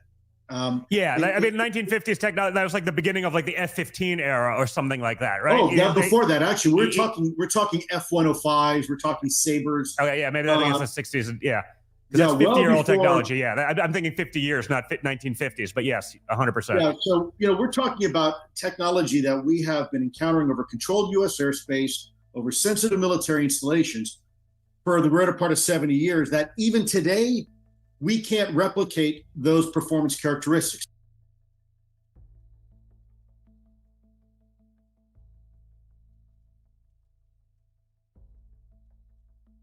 Let's see. We're seeing objects. I might not want me to. Let's see. Might have to go past it one. Let's see. I know it's frustrating for a lot of people. That they want their disclosure now. A lot of people, I think, could do a lot of good with this. Okay, there we go. Now I did it. In a Trump administration, there were people. I'll give you an example. Even this administration with Biden, John Podesta would have been great. Unfortunately, he ran into some complications with some people on the National Security Council. But John Podesta would have been a great guy to run this effort. It doesn't have to be a political, conservative or liberal, person. As long as the person is a servant to the American people, remembers where they're loyal. I know it's frustrating for a lot of people, that they want their disclosure now, damn it. And I get it. But I've told people, look, disclosure is a process. It's not an event. This is a marathon. It's not a sprint. And we have come farther, I think, in the last 7 years than we have in the last 70 years. So it's working. And guess what? No one had to go to jail. I didn't have to go to jail for breaking my security oath. Congress is now engaged. You now have an organization, the executive branch. You now have, for example, former President Donald Trump saying for the record, if he were to get elected, he would actually consider releasing the UFO files, right? That's holy smokes. You have a president saying that for the record. All right. So thoughts on Lou, Papa Lou, and Trump? Anyone? I don't think he's. I don't think he's really sincere when he says he's going to release the UFO files. So, I think it's a good hope to have, but I just didn't buy it when I heard him say it. Yeah, I couldn't agree more, dude. But especially everything that we've heard, he's already said he doesn't really believe in it. So, I mean, what are you going to do there? I think Lou's a big Trump guy, right? Yeah, I think so too. understanding is Elizondo was or is aiming to run for public office at some point. And yeah, as my understanding is, he would probably run as either a libertarian or Republican. You think he would, Mike? You think he'd end up running at some point? He's discussed it, definitely, right, Panda? He definitely did, and if he does, I definitely got some Oppo research for. I'm just kidding. I don't think he ever could, though. Honestly, I think he's got too much of a checkered past. But yeah, all right, let's just power through here. All things had to hop out, so thank you for being here, and we'll link everything up after. And yeah, we're powering through. Let's go. So Ross Coulthart said some interesting things about Trump, so we'll just play both of them back to back. But I think Mike knows what's coming. I think probably Terrestrial does too. But Ross Coulthart, journalist on News Nation and whatnot, UFO disclosure activist. Yeah. And then let's do. When I know, for example, Trump's been briefed. You know what's going on? He's scared. He's scared they're going to kill him if he reveals what he knows. That's what I've been told. And this you have a situation where your potential president. So Mike, did you want to hop in there real quick? Yeah, thanks for pausing it. I want to say this is now Ross is talking about this. I don't know what date this is, but this is before Trump was shot at the first time, because they've at least twice. I think there was a third one today. Even no, I don't think anyone got shots off, but they definitely detained someone with guns, like at a Trump rally. So yeah, that's worth noting. I think this was back in like April or something like that, where Ross is saying this. Yeah, let's play it out a little more, and then we'll give our thoughts on it. President is terrified of speaking about the UAP issue because he's scared they're going to knock him. I'm not kidding you. I'm not making this up. This is serious. You have a national scandal at the heart of this. It's not just about UFOs. It's about your country. It's totally screwed unless you resolve this issue. It should be the dominant political issue. Okay, he goes on for a little bit more about that, but I don't know. What do you guys think? I don't think Ross would just pull that out of like his ass, but I think definitely someone might have told him that. Do you think that's true? Is Donald Trump okay? Where do you think Ross is getting this information from, and do you think it's true? There we go. That's how I want to. What do you think, Mike and Terrestrial? I don't know where he's getting it from, but I mean, Trump even just said on the Logan interview there that he has been briefed on it, right? He's talked about the topic, so that's already there. But I don't know. It's you bring up an interesting point of him thinking that he might get killed over it. I mean, Ross is talking essentially about that. It's like, but Trump's take on the JFK files was, if he told you or they told you what they told him, he wouldn't tell everybody either. Coming up. Yeah. Oh, okay. Well, then I'll save it for that. But no, I'm not sure. But I mean, Trump kind of already mentioned that he's been briefed on it at the very least. Yeah. What do you think, Mike? Where did Ross pull this information from, and is it accurate? I think he has a source. Yeah. I don't know how reliable that source is, but I think he does have one. And I feel like this is accurate. I do think he's been briefed, and I do think Trump is scared. I just hope that Trump was briefed in the building that's got the UFO under it. That's all, LOL, right? Yeah. And actually, what Terrestrial was talking about next, we do have next. Some of the chat is saying they don't know if they believe Ross as much.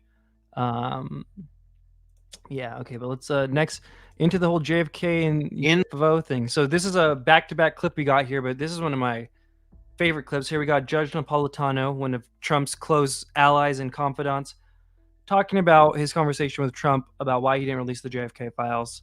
And then after that, we got Rogan and Tucker, and Tucker's close with Trump, saying that like it's the same as the UFO. So I think it's a very important clip worth noting. In my last conversation with President Trump in the White House, he called me a lot. And this is after January 6th, so it's 2 weeks before, or a week before he's leaving office. He wanted to run past me the names of people he was going to pardon and sentences he was going to commute. He wanted my opinion on them. Some of them I knew.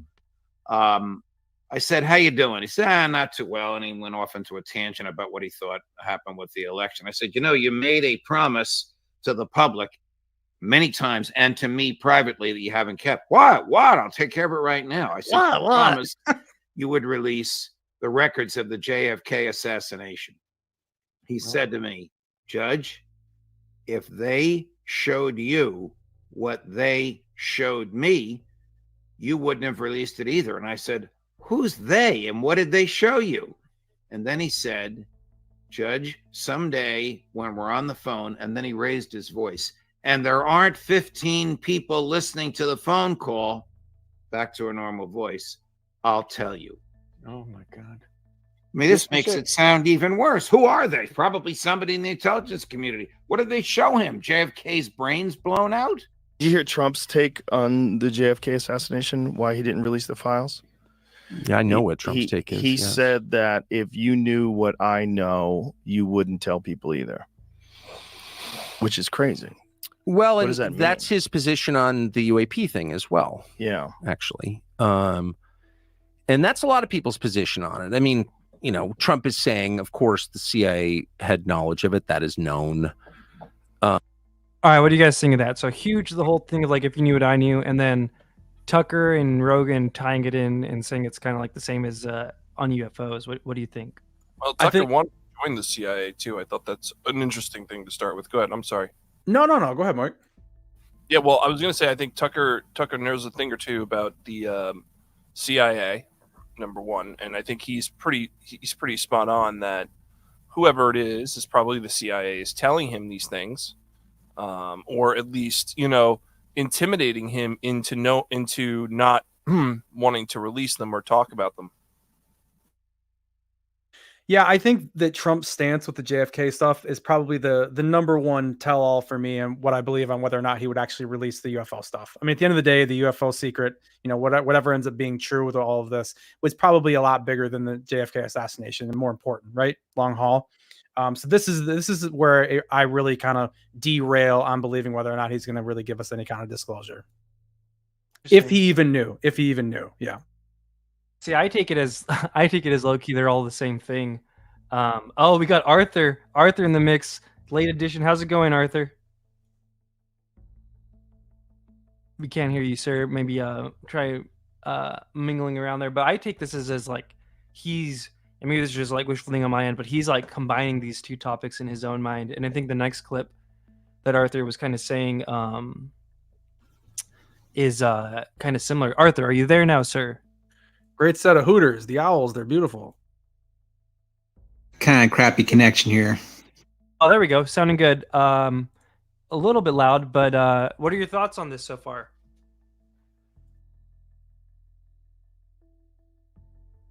Well, I definitely think that Trump is modulating his response because he's worried about being like attacked politically for being too like conspiratorial or into anything fringe or kooky. So I think all of his responses have been looked through the lens of risk versus reward. And I think he's trying to paint a fine line between those two. And I think he's fully briefed on UFOs. I think he started Space Force. And I think he's going to release the UFO files, like he's going to release the JFK files. Let's do Arthur speedrun on some of the stuff we covered real quick. John Trump, what's your quick take on that and any UFO knowledge? His uncle. Yeah. I mean, you know, I've never really done a deep dive on that, but I think Dark Journalist does. I think he does a really good job on that. Yeah, I definitely think his uncle probably told him about it since he was young. That'd be my guess. What about the Amy Eskridge and the Ron Pandolfi alleged briefings? Because I know you were the one who actually sent me that Ron Pandolfi clip initially. So yeah, what is your thought on all that? Yeah. So my theory is Ron Pandolfi is like MAGA, like full on MAGA. And whoever was talking about Elizondo being like a libertarian or Republican, no, he's total bullshit. He's totally a front. That's totally not true. He's a deep state, like centrist establishment shill. He's like a neocon basically. So like Hillary, you know, Kamala, you know, these are the people he supports. You think he's like a Dick Cheney Republican over a Trump Republican? Yeah, exactly. He's a Liz Cheney, Dick Cheney, like never Trumper. And I think he's just pandering towards Trump Jr. I think he's totally lying out of his ass. He's just trying to, maybe hedging his bets because he can see the polls like everyone else can. Yeah. Yeah, probably, huh? Let's go to the next clip that's kind of on the same beat. A lot of people are very interested in the footage of UFOs. The Pentagon has released a few videos, and there's been anecdotal reports from fighter pilots. So a lot of people want to know, will you help push the Pentagon to release more footage, which a lot of people claim is available? Oh, yeah, sure. I'll do that. I would do that. I'd love to do that. I have to do that. But they also are pushing me on Kennedy. And I did release a lot, but I had people come to me and beg me not to do it. But I'll be doing that very early on. But I would do that. There's Arthur, what do you think of that clip? That's the one you wanted in there, right? Yeah, I think it's powerful because he's talking about something very tangible. The UFO videos. This isn't something abstract when people like the 30 different definitions for what disclosure means. This is a very specific ask. And I like that he asked that question, and I like that he responded as a affirmative. And I think JFK needs to come before the UFO stuff comes. We will never get good disclosure before we get JFK disclosure. It needs to be the orders: JFK, then UFOs. If you don't mind me asking, Arthur, what makes you think like he would now, though? Why do you feel like there's this switch? Because before it was, I won't talk about this stuff. I don't want to go into it. Why do you believe him now? Because he didn't disclose that. That's an argument I hear, like, oh, he could have done his first term. He spent that whole term, he never did it. So that means that he's not going to do it in the future. And I just think that's just not that. I mean, he's in second term, that he's not up for re-election a second time. So that changes the calculus big time. And he was just way more naive and just did not understand Washington when he first got elected. And I think in his second term, he'll be much more effective. No, that's interesting. Yeah, I just was asking. I wasn't like trying to be combative with it. I just wanted to like get your actual opinion. Yeah.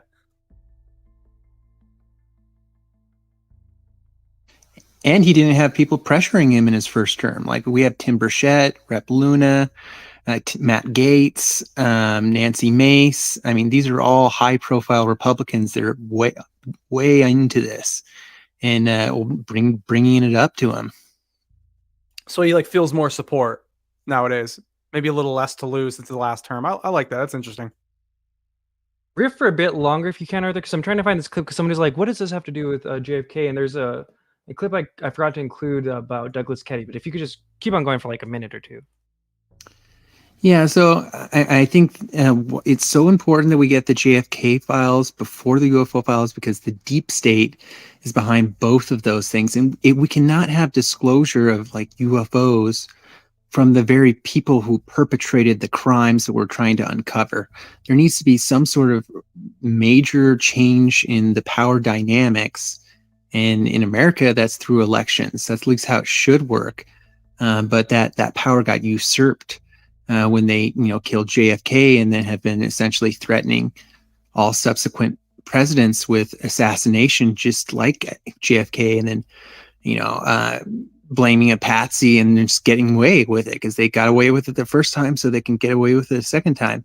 So with that death threat looming over every president since JFK, there would be no chance of affecting some sort of critical change in the power structure of the federal government.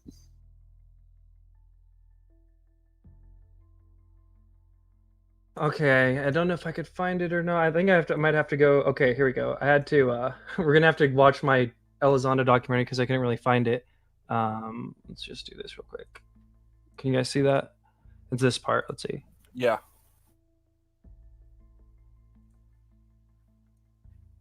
We can't hear it though, Rod. Oh, you can't hear it? Really? Yeah, can't hear it. I wonder why that is. Let's see. Let me see. Let me just, if I do another. Okay. How about now? Oh, wait, just kidding. All right, how about now? JFK was taken out partially. Yep. The UFO. Yep. Well, this is Douglas Caddy the attorney for Howard Hunt, who's a super spook during the 60s. A lot of people implicate him in the JFK assassination. And so here's one of the really big kind of direct ties you could find and point to of like, oh, maybe there was a UFO connection to the JFK assassination. And I'm just going to rewind that back a bit, actually. Who they were. What are you advocating? We advocate restoration of diplomatic, trade, and tourist relations with Cuba. Before he died, E. Howard Hunt, the CIA official who helped form Brigade 2506, would make a taped confession about knowledge of a conspiracy to kill Kennedy and name various Alpha 66 members in the plot, including Frank Sturgis, David Morales, and Antonio Vaciana. Here is who RFK Jr. says killed his uncle, JFK. And we know who they were. You know, it was David Adley Phillips. It was Bill Harvey. It was E. Howard Hunt. It was Alan Dulles. It was James Jesus Angleton. We know the shooters. They were, you know, three men from who had been in Batista's battalions in Cuba. An interesting tidbit related to Howard Hunt and a bunch of Cuban exiles of Alpha 66 being involved in the Watergate burglary was that Howard Hunt's lawyer at the time would later claim Howard Hunt told him JFK was taken out partially because of the UFO cover-up. Well, why was John Kennedy assassinated? What would be in those reports that would be important? And he said, why was John Kennedy assassinated? He said John Kennedy was assassinated because he was about to give our most vital secret to the Soviets. About to give our most vital secret to the Soviets. And I was stunned by that. I mean, John Kennedy, our president, Soviets, and I never even heard about such a thing. And he said, and I said, well, what was that? And at that point, he leaned forward and looked right in my eyes, direct in my eyes, and he said, the alien presence. I'm not saying Luis Elizondo's father was involved right there, but yeah. So I forgot I put that whole clip in there of him getting shot. But yeah. So Howard Hunt's attorney at the time kind of said that, and Howard Hunt is a major spook that everyone should kind of be aware of who that person is. Yeah. So that's kind of that. Let's get back into the presentation. I just thought that'd be interesting for whoever asked. All right, we got a few more left, and then we're gonna close out here. But let's see, what do we got next? Okay, the assassination attempt. There's some UFOs spotted at the assassination attempt. Real quick, just so like people could see, here's the attempts at the shot. What happened? Get down, get down, get down, get down.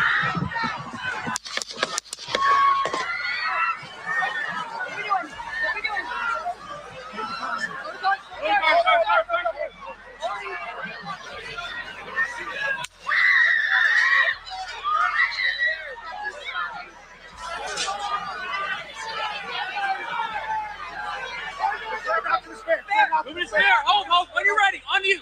Ready. Move. Up. Move. Go. Up. Hawkeye's here. Hawkeye's here. Move it to the spare. Spare, get ready. Spare, get ready. You ready? Are we good? Shooters down. Are we good to move? We're clear. We're clear. Let's move. We're clear.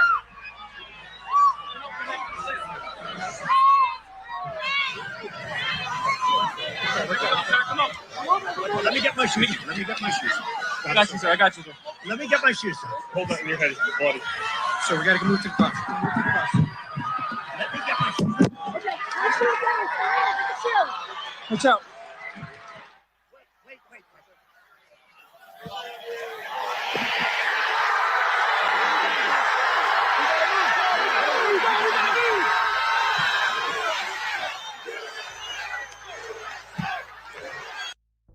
So before we get into the UFO videos, I actually hadn't seen that version before with how much audio on Trump and the whole "let me get my shoes." Arthur, I know you got some thoughts on this. Just the fact that there was a third attempt today. Let him get rid of the goosebumps. Hold on. I don't know. Do you guys have any thoughts on just this in general before we get to the UFOs? Yeah. Just going back to what Ross said, which was that Trump has been afraid of being killed for doing or saying certain things. And I think they just tried to do that. So they played that card. And I think they failed. Obviously, they failed to effectuate. I think it was definitely deep state. Don't let anyone tell you there was just some, troubled youth. No, things like that don't happen without backing. So he survived, and thank God he survived. Probably divine intervention. We'd probably be in a hell civil war right now if he'd been killed. So I think that this is a sign of their weakness. And there's been 2 attempts since, right? One today, right? Wasn't there just a 3rd attempt today, Arthur? Or yesterday? There was a man arrested with forged documents, VIP documents, and forged press passes with 2 firearms in his vehicle at the California rally. That's all that's known. It could be some sort of misunderstanding, but forged documents, that sounds very disturbing to me. Yeah, what about you, Mike and Terrestrial? Because the next slide is the one with the UFOs. There's no UFOs on this slide yet, but just any thoughts on the climate around this this craziness going on? I think it's insane, and I am not a Trump conspiratorial person. You know, I don't really like to engage in what I consider, you know, sometimes to be fantasy about the things that surround the conspiracies that have to do with him. This, however, is very bizarre. I think the circumstances in which the shooter was able to get into position and all of this was just so strange. And I have a tough time moving away from that, that this was not some sort of coordinated deep state attempt. But I don't know, you know. Yeah, for me, you know, watching it back this time, I haven't seen this version of the clip since after it happened. Hearing that lady scream in the background after the shots went off and knowing that she's probably reacting to that firefighter who got shot and killed, it's pretty unsettling, dude. It's very, very, very sad situation, right? Yeah, for sure. And I guess we'll just kind of go on to because there was UFOs there, bro. I don't know how else to say it. We got 2 different videos here. First one on the left.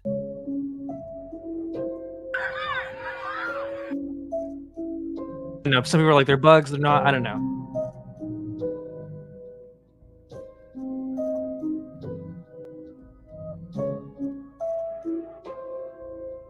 That looks kind wow. I hadn't seen that. That looks like a Mosul orb there, kind of a little bit. And then here on the right, we got another one. Kind of harder to see.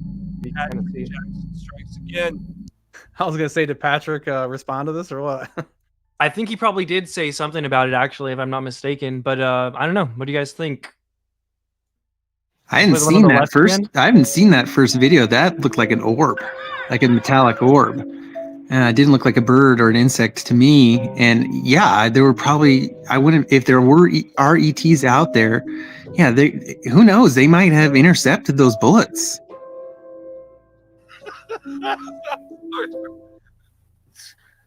I mean, maybe they just saw it, but yeah. Yeah. I mean, I think that UFOs like to watch big historical events, right? Like Foo Fighters and stuff like that. Who knows? Maybe, maybe not. Maybe it is, maybe it isn't. Yeah. So I don't know. Okay, there was this interesting thing. We could do this real quick. Siphon says, RPK, you've been on American Alchemy. What do you think about his recent Lou episode? I feel as if Jesse is operating on outdated info about Lou. Has he seen your vid? And then there was this other comment that says, Storm, that was an older interview with Lou, and Jesse has made comments about not wanting to get into the Twitter drama. Panel, any thoughts on this question here? Should I go first since they asked me? Why not? I'll just say, yeah, I personally think Lou is a liar and a manipulator. And, you know, I love Jesse, you know, been on there. I talk to him all the time. But, you know, everyone's kind of has to have their own kind of come to Jesus moment with this whole kind of Lou thing. And that to the other part too, the thing about like stay out of Twitter drama.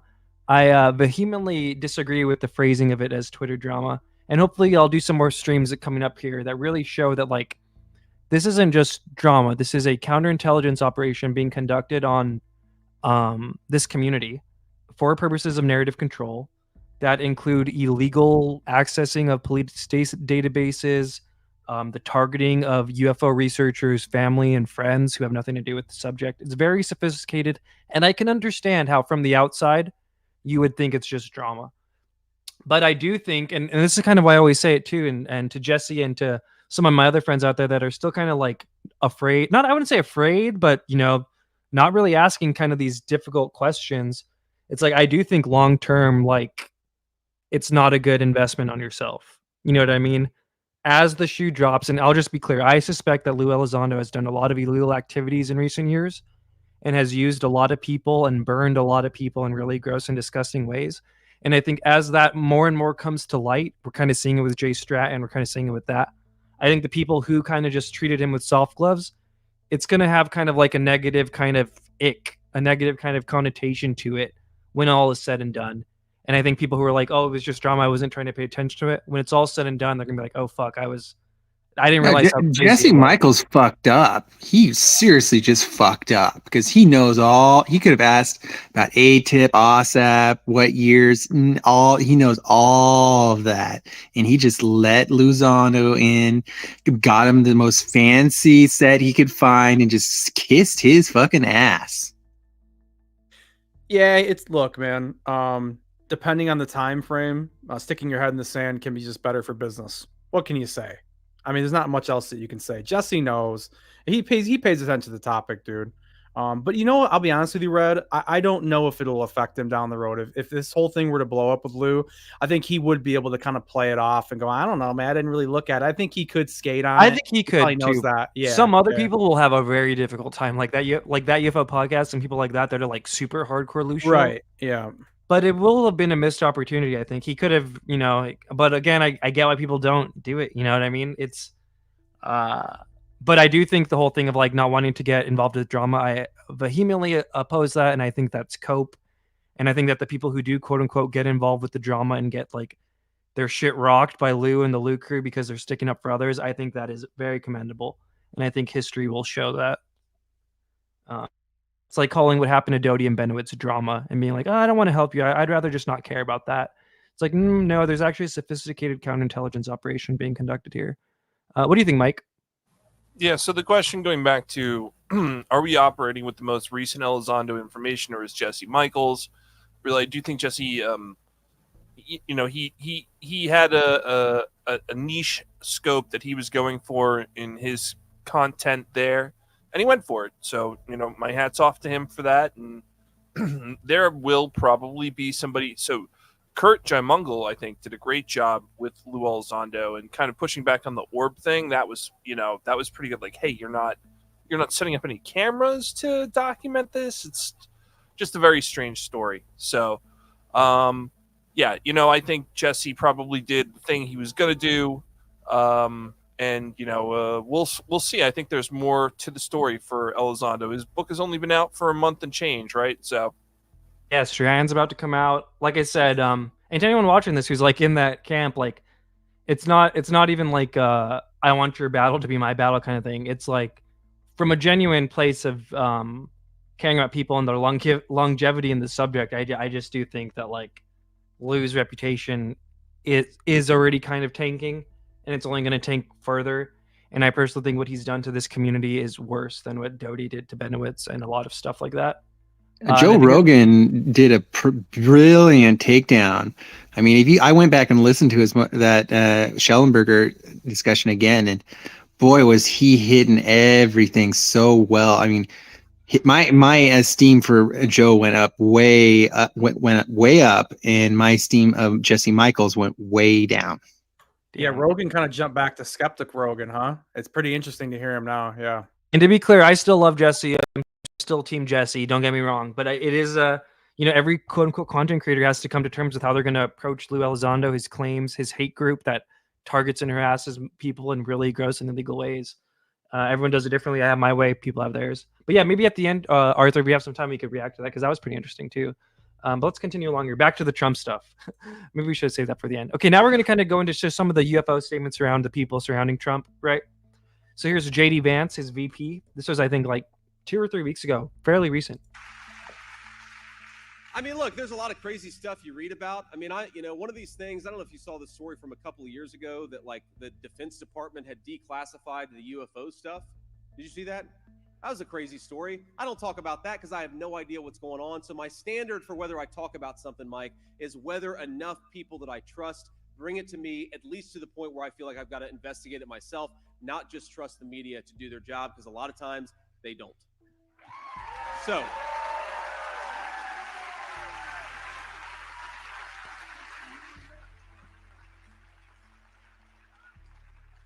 by the way, to all the journalists there, if you do know anything about the UFO story, please tell us, because we're very, very fascinated by it. So yeah, kind of open, kind of fun, but kind of not really diminishing it, right?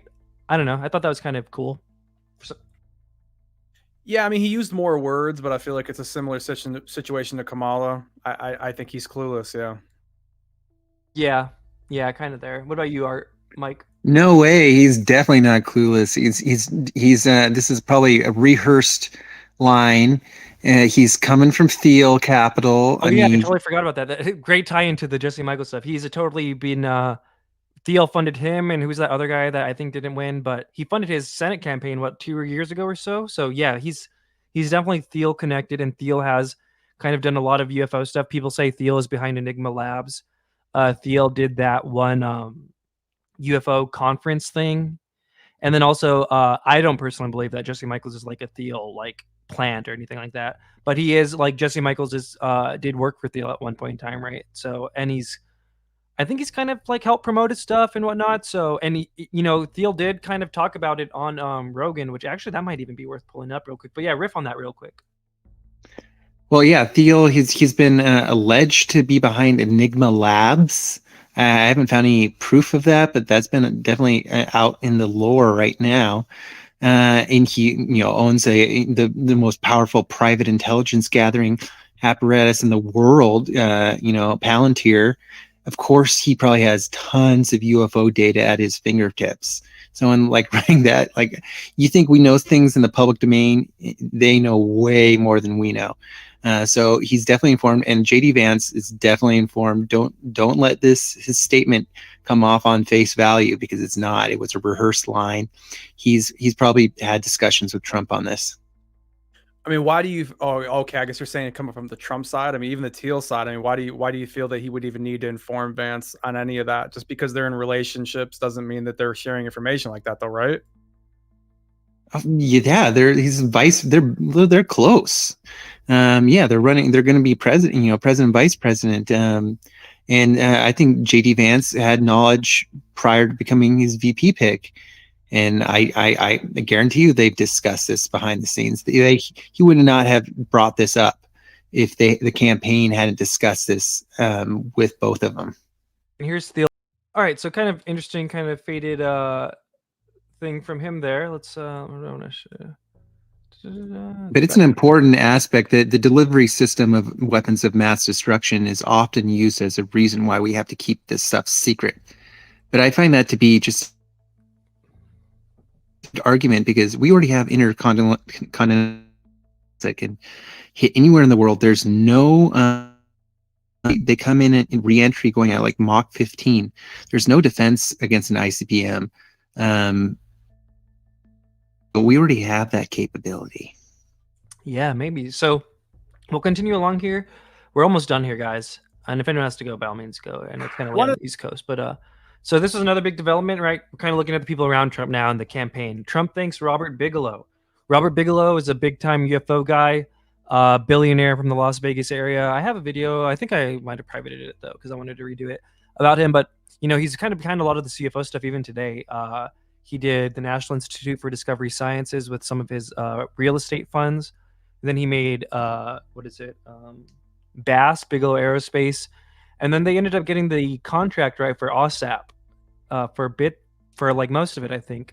So he's kind of been in the mix, and yeah, he was originally a Ron DeSantis backer, and once that fell through, he started backing Trump, and he donated a bunch of money to help Trump's legal fees, and here's Trump kind of shouting him out. One of the best developers you'll ever see. He's big, he's rich, but he's a high-quality man, builds some of the most beautiful things you'll ever look at. Robert Bigelow. Robert, please. Good-looking stuff. Thank you. Do you believe in aliens? I'm absolutely convinced. That's all there is to it. Do you also believe that UFOs have come to Earth? There has been and is an existing presence, an ET presence. And I spent millions and millions. I probably spent more as an individual than anybody else in the United States has ever spent. All right, so there. And you guys got any thoughts on Trump shouting out Bigelow and the potential implications for quote-unquote disclosure here? I think they're kind of benign. I think he supports Trump on a number of policies, probably not related to UFOs, but I'm not 100% on that. It doesn't hurt though to have him kind of in the mix, right? In terms of just like UFO disclosure, right? What do you think, Art? I think that's why I think Stratton is Bigelow's man, and I think some of this infighting we're seeing, I think, it has a lot to do with politics. I think it's pretty obvious that Elizondo is a flaming shit lib. I mean, you look at who he surrounds himself with. Every single one of his supporters is a left-wing lunatic. So, Podesta, he shouts out Podesta. So, I think there's Stratton and Bigelow are Trump guys, and Elizondo and Mellon are Kamala people. Maybe. I kind of don't. I'm not with you on that though. I got to be honest. You're big on the. I think if I had a bet, Elizondo's voting for Trump. But I don't know. What do you think, Terrestrial? Any hopes with this Bigelow kind of being in the mix of Trump now? Because this definitely wasn't overt like this in 2016 or when he was president, right? Like we never heard Trump shout out Robert Bigelow. Yeah, I'm on board with Mike, man. I think that there's probably some other policies that he agrees with, and it seems like there's something there that probably isn't, right? Yeah. Okay. Well, we got a few more left. This one I didn't even pull videos for. Oh shoot, I didn't realize I did that there. But because I'll probably do another stream at some point, just a lot of these congressmen, but a lot of the big movers and shakers for this UFO topic. We got Burchett, Nancy Mace, who they say is going to be heading up the next hearing on November 13th, a month from today. Luna, who's been killing it on this front. A lot of the UFO people are actually MAGA, and I kind of forgot about this really until I made this slide. But I don't know. Do you guys have any thoughts on the implications of this? Like all those congressmen on the screen here are pretty big for the And Gates. Right? Gates is probably the biggest one out of all of them. Oh yeah, Gates. Yeah, good call. Yep. Gates. So yeah, I don't know. What do you guys think? What do you think, Mike, being the non-Trump voter here? So I think kind of the reason why you see a lot of conservative congressional people are involved with this topic, because number one, it's right now conservatives in Congress have a little bit more. They're not as scared. I think they kind of know where they are, and they're not worried about losing their support. And so the liberals and a lot of the Democratic congressional people, I think they're a little bit more worried about the image of associating with the topic. So they kind of, except for I think Eric Burlison, right? Is that the guy who's the Democrat? There's one Democrat. Republican though. I think he is Republican. Nah, you might be right. I think there's another one. There is one guy who is Democrat who kind of gets into this. But yeah, that's where I fall on it. Do you guys think this helps disclosure? Like, if he wins, right? That's all kind of if he wins, right? Let's say if he wins, do these kind of connections help the UFO issue? I mean, I think it's bigger than that, though, to be honest, Red. I think that they need to get some more evidence behind the scenes or get some more evidence out in the public. That's what's going to help disclosure more than like whatever party is kind of dealing with it, in my opinion. The proof's going to be in the pudding for it. Yeah, and there is, to be fair, there's let's list off some Democrats who are actually on this. Schumer, right? It's funny. There's enough people on both sides of this aisle for like people to paint it as whatever they want. They could. It's all. He's a senator, though. He's not a congressman. Okay, yeah, but you see people say, "Oh, it's all a left wing thing," because like Clinton and Podesta and Schumer and even AOC, right, kind of got her hand in there a bit. But also on this end too, right? And I'm not trying to make it political, but it is worth noting, I think, that all these UFO congressmen are connected to Trump in this way. Yeah. All right, well, let's continue along then. Think about all right, Vivek Ramaswamy, who was on the campaign trail, and I don't know, Arthur, you follow all this stuff like super hardcore. I think is he going to be in Trump's cabinet, or what's up with Vivek? Yeah, I think he'll probably be advising on. I honestly think he will be in the cabinet. And just one other thing I wanted to bring up is RFK Jr.'s statements about the. We do have that. We do have that next. Okay, good.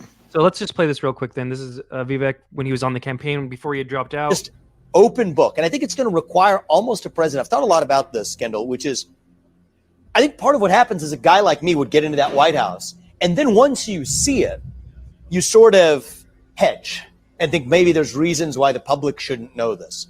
And so I think one of the ways this is ever going to have to work is almost on the question of the UAPs or otherwise. You go straight down the list of everything that I named. When I know, the public knows. And so for certain of these questions to rebuild trust, I don't think that has to be ordinary operating procedure going forward, because I think there are some room for distinctions in the future. But in the moment of distrust we live in now, it's going to have to be an extraordinary step taken to say it's going to be a level of extraordinary transparency with the people of this country.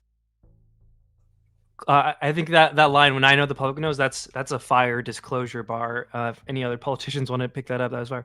Now, Remember when Ross Coulthart almost got canceled on Twitter for retweeting Vivek by Kitty Howland? Remember? That was pretty funny. Yeah, that was pretty funny. Can the panel recognize the voice asking the question in this video? UFO attention that's getting that's the UAP UFO. Oh, come on, Mom. The government should tell us the truth. So I believe that if the government feels it's worthy enough to put a lot of research and resources into, transparency is what I One more follow-up. Shouts out. Who is it, Mike? Osvaldo? No, dude, that was Game Tech Politics. Let's do it one more time. Think about UFO attention that's getting that's the UAP UFO. Oh, come on, Mom. The government should tell us the truth. So I believe that if the government feels it's worthy enough to put a lot of research and resources into, transparency is what I One more follow-up. Shouts out. That's a friend of the show, Game Tech Politics. You can find him on Twitter. He's usually a political reporter. We've been diving more into the UFO stuff, but that was cool, right? He was able to ask Vivek. This was only, I think, 2 or 3 weeks ago as well. This is pretty recent, but I think just more evidence that like the people surrounding Trump seem to be for transparency, disclosure. Again, I would love to make a Kamala equivalent of this episode with this many statements from people surrounding Kamala, but I just don't think it exists, right? I don't know. No, I doubt it. Yeah. All right, a few more left. Few more. Who do we got next? We've been discussing. Okay, here you go. All right, here we go. RFK Jr. Increase interest in. And real quick, what's his current thing with Trump? So he was running independent, right? He dropped out. Now he's helping Trump pick his cabinet, but we don't know if he's going to be on the cabinet. Is that the understanding currently, Art? Yes. Trump is not going to officially name any of his cabinet members at this time. So anyone that's saying that they know who Trump picked for his cabinet, they're full of shit. So yeah, he hasn't been promised, but no one has. Okay. And here was him talking. This was back when he was still running. This was his kind of stance on UFO stuff. In aliens, UFOs, Congress recently held historic hearings on Capitol Hill on the matter. Whistleblower David Grush has claimed that these hearings fell short of sharing all the government knows with the American people, going so far as to claim the government is in possession of actually non-human craft. So we'd love to know your thoughts on this. If you think there's UFO intelligence that should be declassified, rather than having this guarded, closed. That backing track was a RFK Jr. campaign choice, by the way. Whatever it is by military and U.S. intelligence agencies.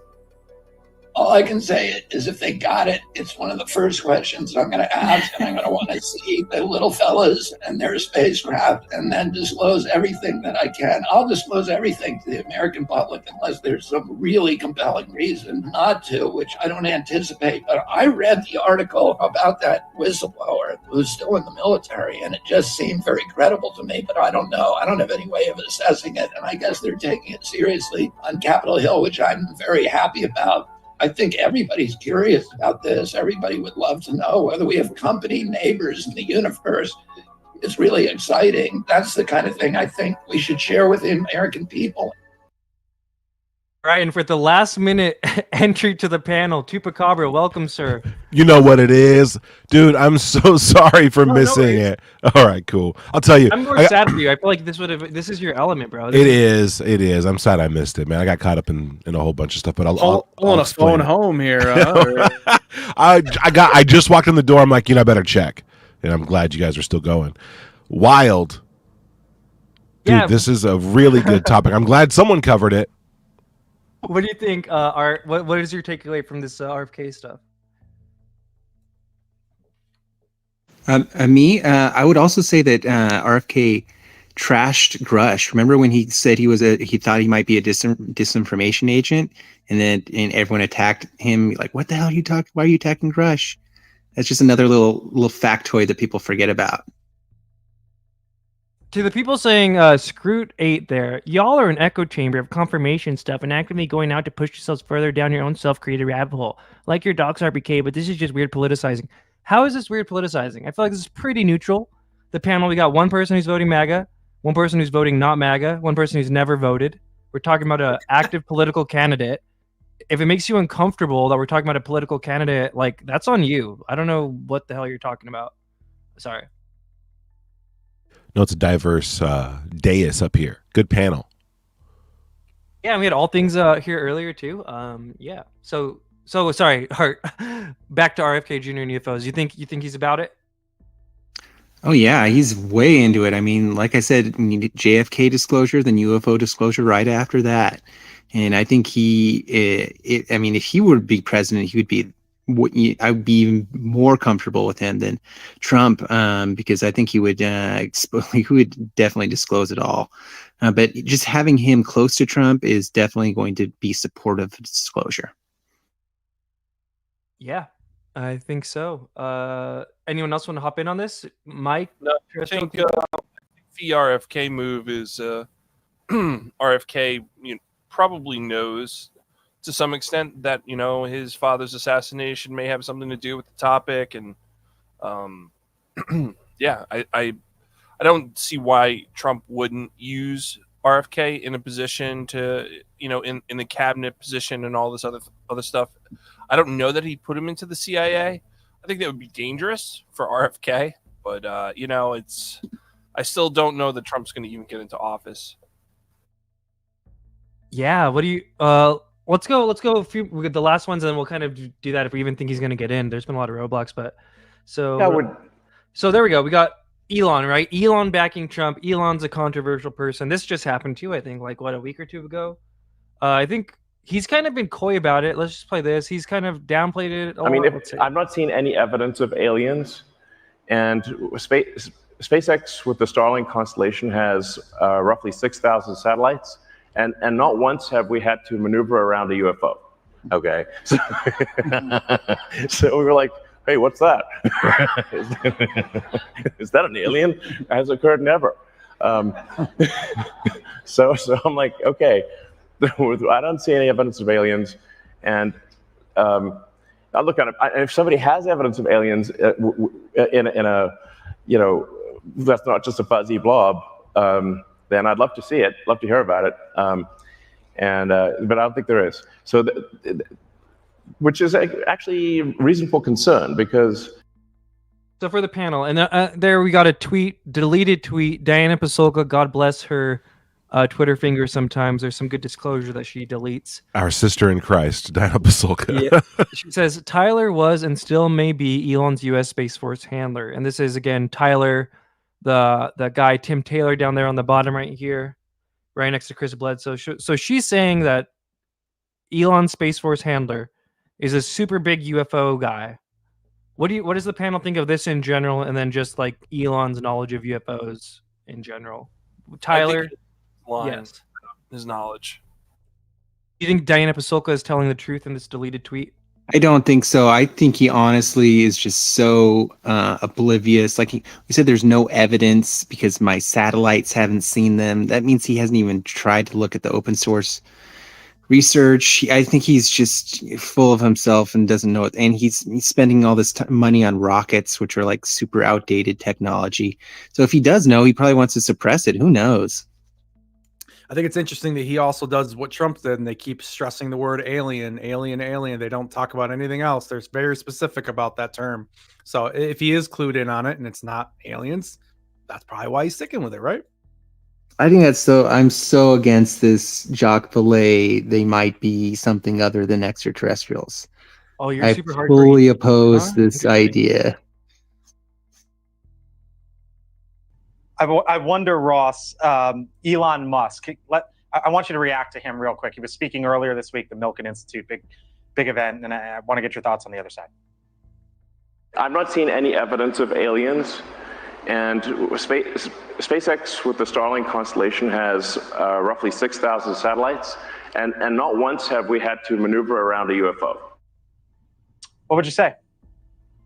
Okay, there was a delicious scandal in England in the 1950s, Blake, when a young woman was accused of having an affair with a British politician, and he categorically denied it. And Mandy Rice Davis said, well, he would say that, wouldn't he?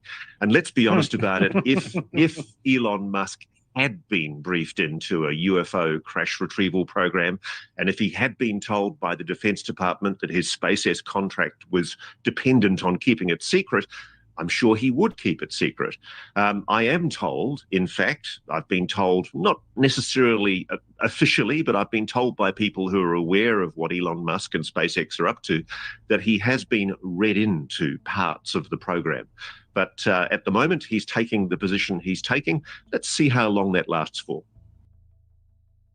All right, so Ross Coulthart saying that Elon has been read in. Do you guys think, where do you think Ross is getting this piece of info from? Do you think it's legit? What do you think is going on here? And this is the last slide, by the way. Yeah. We did it. We made it. Woo. I think it's circular reporting. I think it's probably all coming from one place and it's being circulated around. I could be wrong. Maybe Musk is the superhero that everyone thinks he is, but I just don't get that vibe from him. Something's off with him. I'll be honest. His whole Baphomet thing, I think he has a deep knowledge of the occult and UFO stuff. I'm just going to throw that out there. I agree with you 100%. I agree that he's got knowledge of this stuff. I mean, he probably has spent a lot of nights in different rabbit holes. You know what I mean?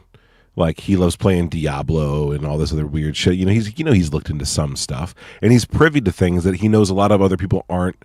They don't have access to. So why wouldn't he just, like, off chance, just look at some things and ask for some things? And I also think that Ross is exaggerating here too.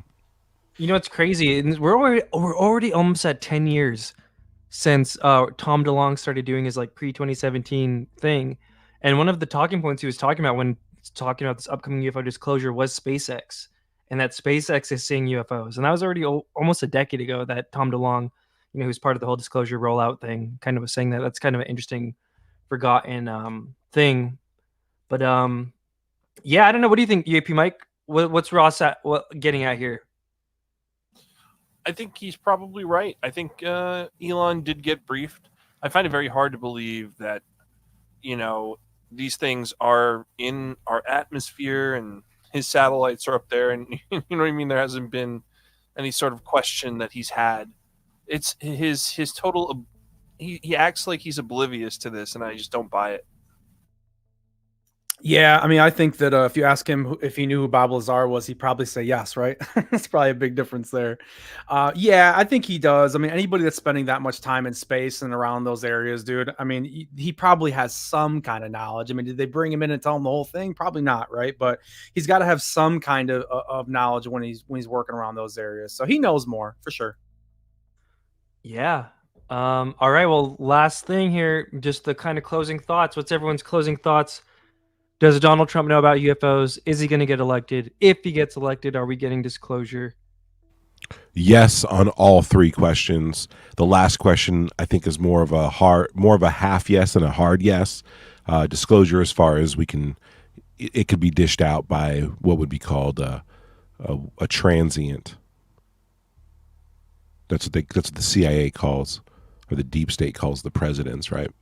So this guy coming in, he can change some stuff, but he can't change too much things. So I think we'll get a very controlled disclosure if he lands in. I think he will land in the White House. That's what I think is going to happen. Okay. Yeah. Look, I love the topic. I mean, I'm hard on it all the time, dude, because I want the proof now. It's been a while. But I don't know. I think when you look at the way he dealt with JFK, I'm not really sold that if he gets in this time, he's going to do anything different. I think Art made some good points, though. I mean, maybe it's because it's the last term. Maybe he won't care as much, and he'll go ahead and take the risk and do it. But I don't know. I have a hard time putting my hope for disclosure in a person anymore. I'm not really doing that anymore. And so I look at more of just the overall greater picture of everything, if that makes sense. Well, I would just say yes to all three, and I think that we're going to get criminal trials. We're going to get, tribunals. I think we're going to get a total takedown of the deep state. I think it's going to be a total victory, and then we're going to have, hundreds of years of uninterrupted peace, a golden age for humanity, and we're going to have a Star Trek future. I definitely hope everything that Arthur says happens, because that sounds great. However, my real true thoughts are, yes, he did get briefed on UFOs. Now, to what extent he got told things that are relevant, I don't know. And I don't think we're going to get disclosure in the way that we expected. If Trump gets us disclosure, I think it'll be some sort of catastrophic disclosure, which is what I ideally want. I want them to spill it all out. So It has to be adversarial. It cannot be non-adversarial, and that's why we need JFK. We need to take down the deep state criminals, and then we can get UFO disclosure immediately after. That has to be the order of operations, and Trump is all about attacking the deep state. All right, I'm going to read some of the chat here. Brandon says no, probably not. Ricky Hernandez says I don't think disclosure depends on who's president. Scooter B, so he'll be quiet. We can jump 50-50 on if he gets elected. He didn't disclose anything last time, so I highly doubt it. That's fair. And even as someone who's probably going to vote for him, it's totally fair. Who we got? Conservative. Look, aside from being an incredible president, just the journey 2024 brought, we should want him in office. The country will change. Daryl says do a chat poll, which I did do. Thobai says if Trump wins, disclosure is dead because the Christians and Collins elite take over. Interesting take. Neurostream, I'm not convinced he'll be I don't know. Casual Nerd 88. We know Elon would call these demons, not aliens. It's all about how you phrase it. JGAF. They all know. I know they know. TH600 Mike. Pretty sure they're going to smoke him. I mean, dude, it's pretty crazy how many attempts there's been on his life already. Totally agree. We can jump. He is a terrible person. No character. JP Cole. Works for me. Ricky Omang, once again on Elon while dating Grimes, she tweets about the secret space program. Yeah, that's the whole thing there too. But yeah, all right, guys. Well, that was fun. That was fun times, right? Yeah. Art, do you have energy? Do you want to roast that Schellenberger thing real quick, or how you feeling, Art? We could do that if you want. I don't know. Yeah, we can do the Schellenberger thing. I got to make some more clips of that too, but because he talks about the disinformation campaign, he's very clear about talking about a government disinformation campaign, which there definitely is. Okay, let's just do that real quick. And you guys are free to leave. Yeah, boys, I'm going to drop. I'll catch you guys drop later. out. Yeah, I got to get some later, sleep. Mike. Boys. Thank Thanks for you, the sir. invite. Yeah, I've been in the stream forever. I gotta roll it. No, I'm playing. I'll stick around. I'm in the mix. You're in the mix. Thanks, All Mike. right. Thanks, Terrestrial. Yeah, thanks, bros. You We'll guys just have a do great this night. real quick. And I do think at some point I probably want to do a whole Rogan stream that I think would be fun, Art, that you could probably help out a bit with. But I think we should just watch what should we just watch the thing that UAP James clicked real quick? This one? We'll just close out with this. This was kind of interesting. Okay, let's just go for it. All right, let's just do this one real quick, Arthur. Real quick, just the one you clipped actually, and then we'll call it a day because when we'll do a proper Rogan stream, I think that'll be pretty epic. But this pretty powerful there. What are your thoughts on that, Art? Well, he was definitely talking about Elizondo. He impersonated his voice. And he was talking about ATIP and OSAP, programs that could be provably shown to be fraudulent. And he's calling out all of the, I think he's calling out Grush. He's calling out Elizondo. He's calling out Mellon. All these people that are I wish I could tell you more, but my security clearances and, blah, blah, blah. Those are not the real, those aren't the people bringing the real shit. Those are people being, feeding out a spoon-fed narrative to try to control things. And then I think Elizondo's leveraging the fact that he has been lying for years, and all of his friends have known that he's been lying for years, and he probably has receipts on them saying, we still support you, or, okay, I'm willing to go along with this. So he probably has blackmail on all of these people. Yeah, I bet you he's probably sent links to all their phones and stuff. But yeah, all right, I think we'll definitely do another Joe Rogan stream because there was a lot of moments in there that was just super awkward for Schellenberger that we got to clip up, and we're just not really ready for it. What are your thoughts on that, Tupa, on the Rogan stream? Oh, I think if you went back to back on this clip that you just played, and also the ending of the Lou Elizondo Rogan interview, where like Elizondo goes on this weird, like unprompted, unnecessary praising of, he's like really glazing up Joe Rogan. You're like more important than world leaders, man. Like all this, and Joe Rogan's even like, you're kind of freaking me out, man. Like, you know what I mean? Like, I think you can really see that like there might have been a distaste there. And Arthur, like, what part was he impersonating Elizondo? Do you think that impersonation? I'd love to. The part he says, there's some really serious shit going down, but I wish I could tell you more, but I just can't tell you more. Oh yeah, and control of and he lists off like television shows, podcast, like he lists off enough things. And there's only one guy who has recently come off one of the most impressive book tours of the UFO community of all time. It's mainstream. kind of a bummer how jaded he is, huh? No, he's not jaded. Yeah. I think people are calling Rogan a skeptic after listening to this. No, not at all. He is not a skeptic. He fully believes, like if you listen to the whole interview, he fully believes there's like a classified anti-gravity extraterrestrial. He really pushed home the extraterrestrial point. Like he's in my camp where and he's I think like, he might be exploring the spiritual side of it, not as a person, but like as someone who's listening, right? Like he opened up, my recent video because he talks about like what Tucker, he talks to Tucker. Well, I disagree with you on this, Tupa. Oh, on what they are, or on the fact that these guys are talking about it? On the spiritual versus extraterrestrial debate. Yeah, I love that debate on the answer because it could be anything, but there are people who are focusing on it, right? I mean, that's happening. Like, you got people like Congress, you got people in the mix who believe 100% these are spiritual beings. Grush is doing it. And he's the one pumping out this. He got a new documentary out there. Yeah, I'll just link it after. But yeah, dude, all about that stuff. Yeah. Now, I would just say that if you listen to the whole interview with Rogan talking about this topic, he talks about the spiritual stuff, but he also talks about how he believes in nuts and bolts, craft from other planets, and he kind of reaffirmed that belief. And I think Elon also talked about how he thinks it's classified, secret technology. And I think it's important that because if you distract from the nuts and bolts, I do believe in the spiritual side to this, but I think the nuts and bolts is the most important part of it because it's associated with breakthrough technologies that can actually change the world. So when you start talking about this phenomena and associating it 100% to being a spiritual phenomena, you're distracting away from the technology, which I think is part of the psyop, honestly. Okay, that's going to open a huge debate. Let's go have that in a space. Shouts out Daryl real quick. He says, great stuff. Glad to see you doing these lives. Yes, this was fun.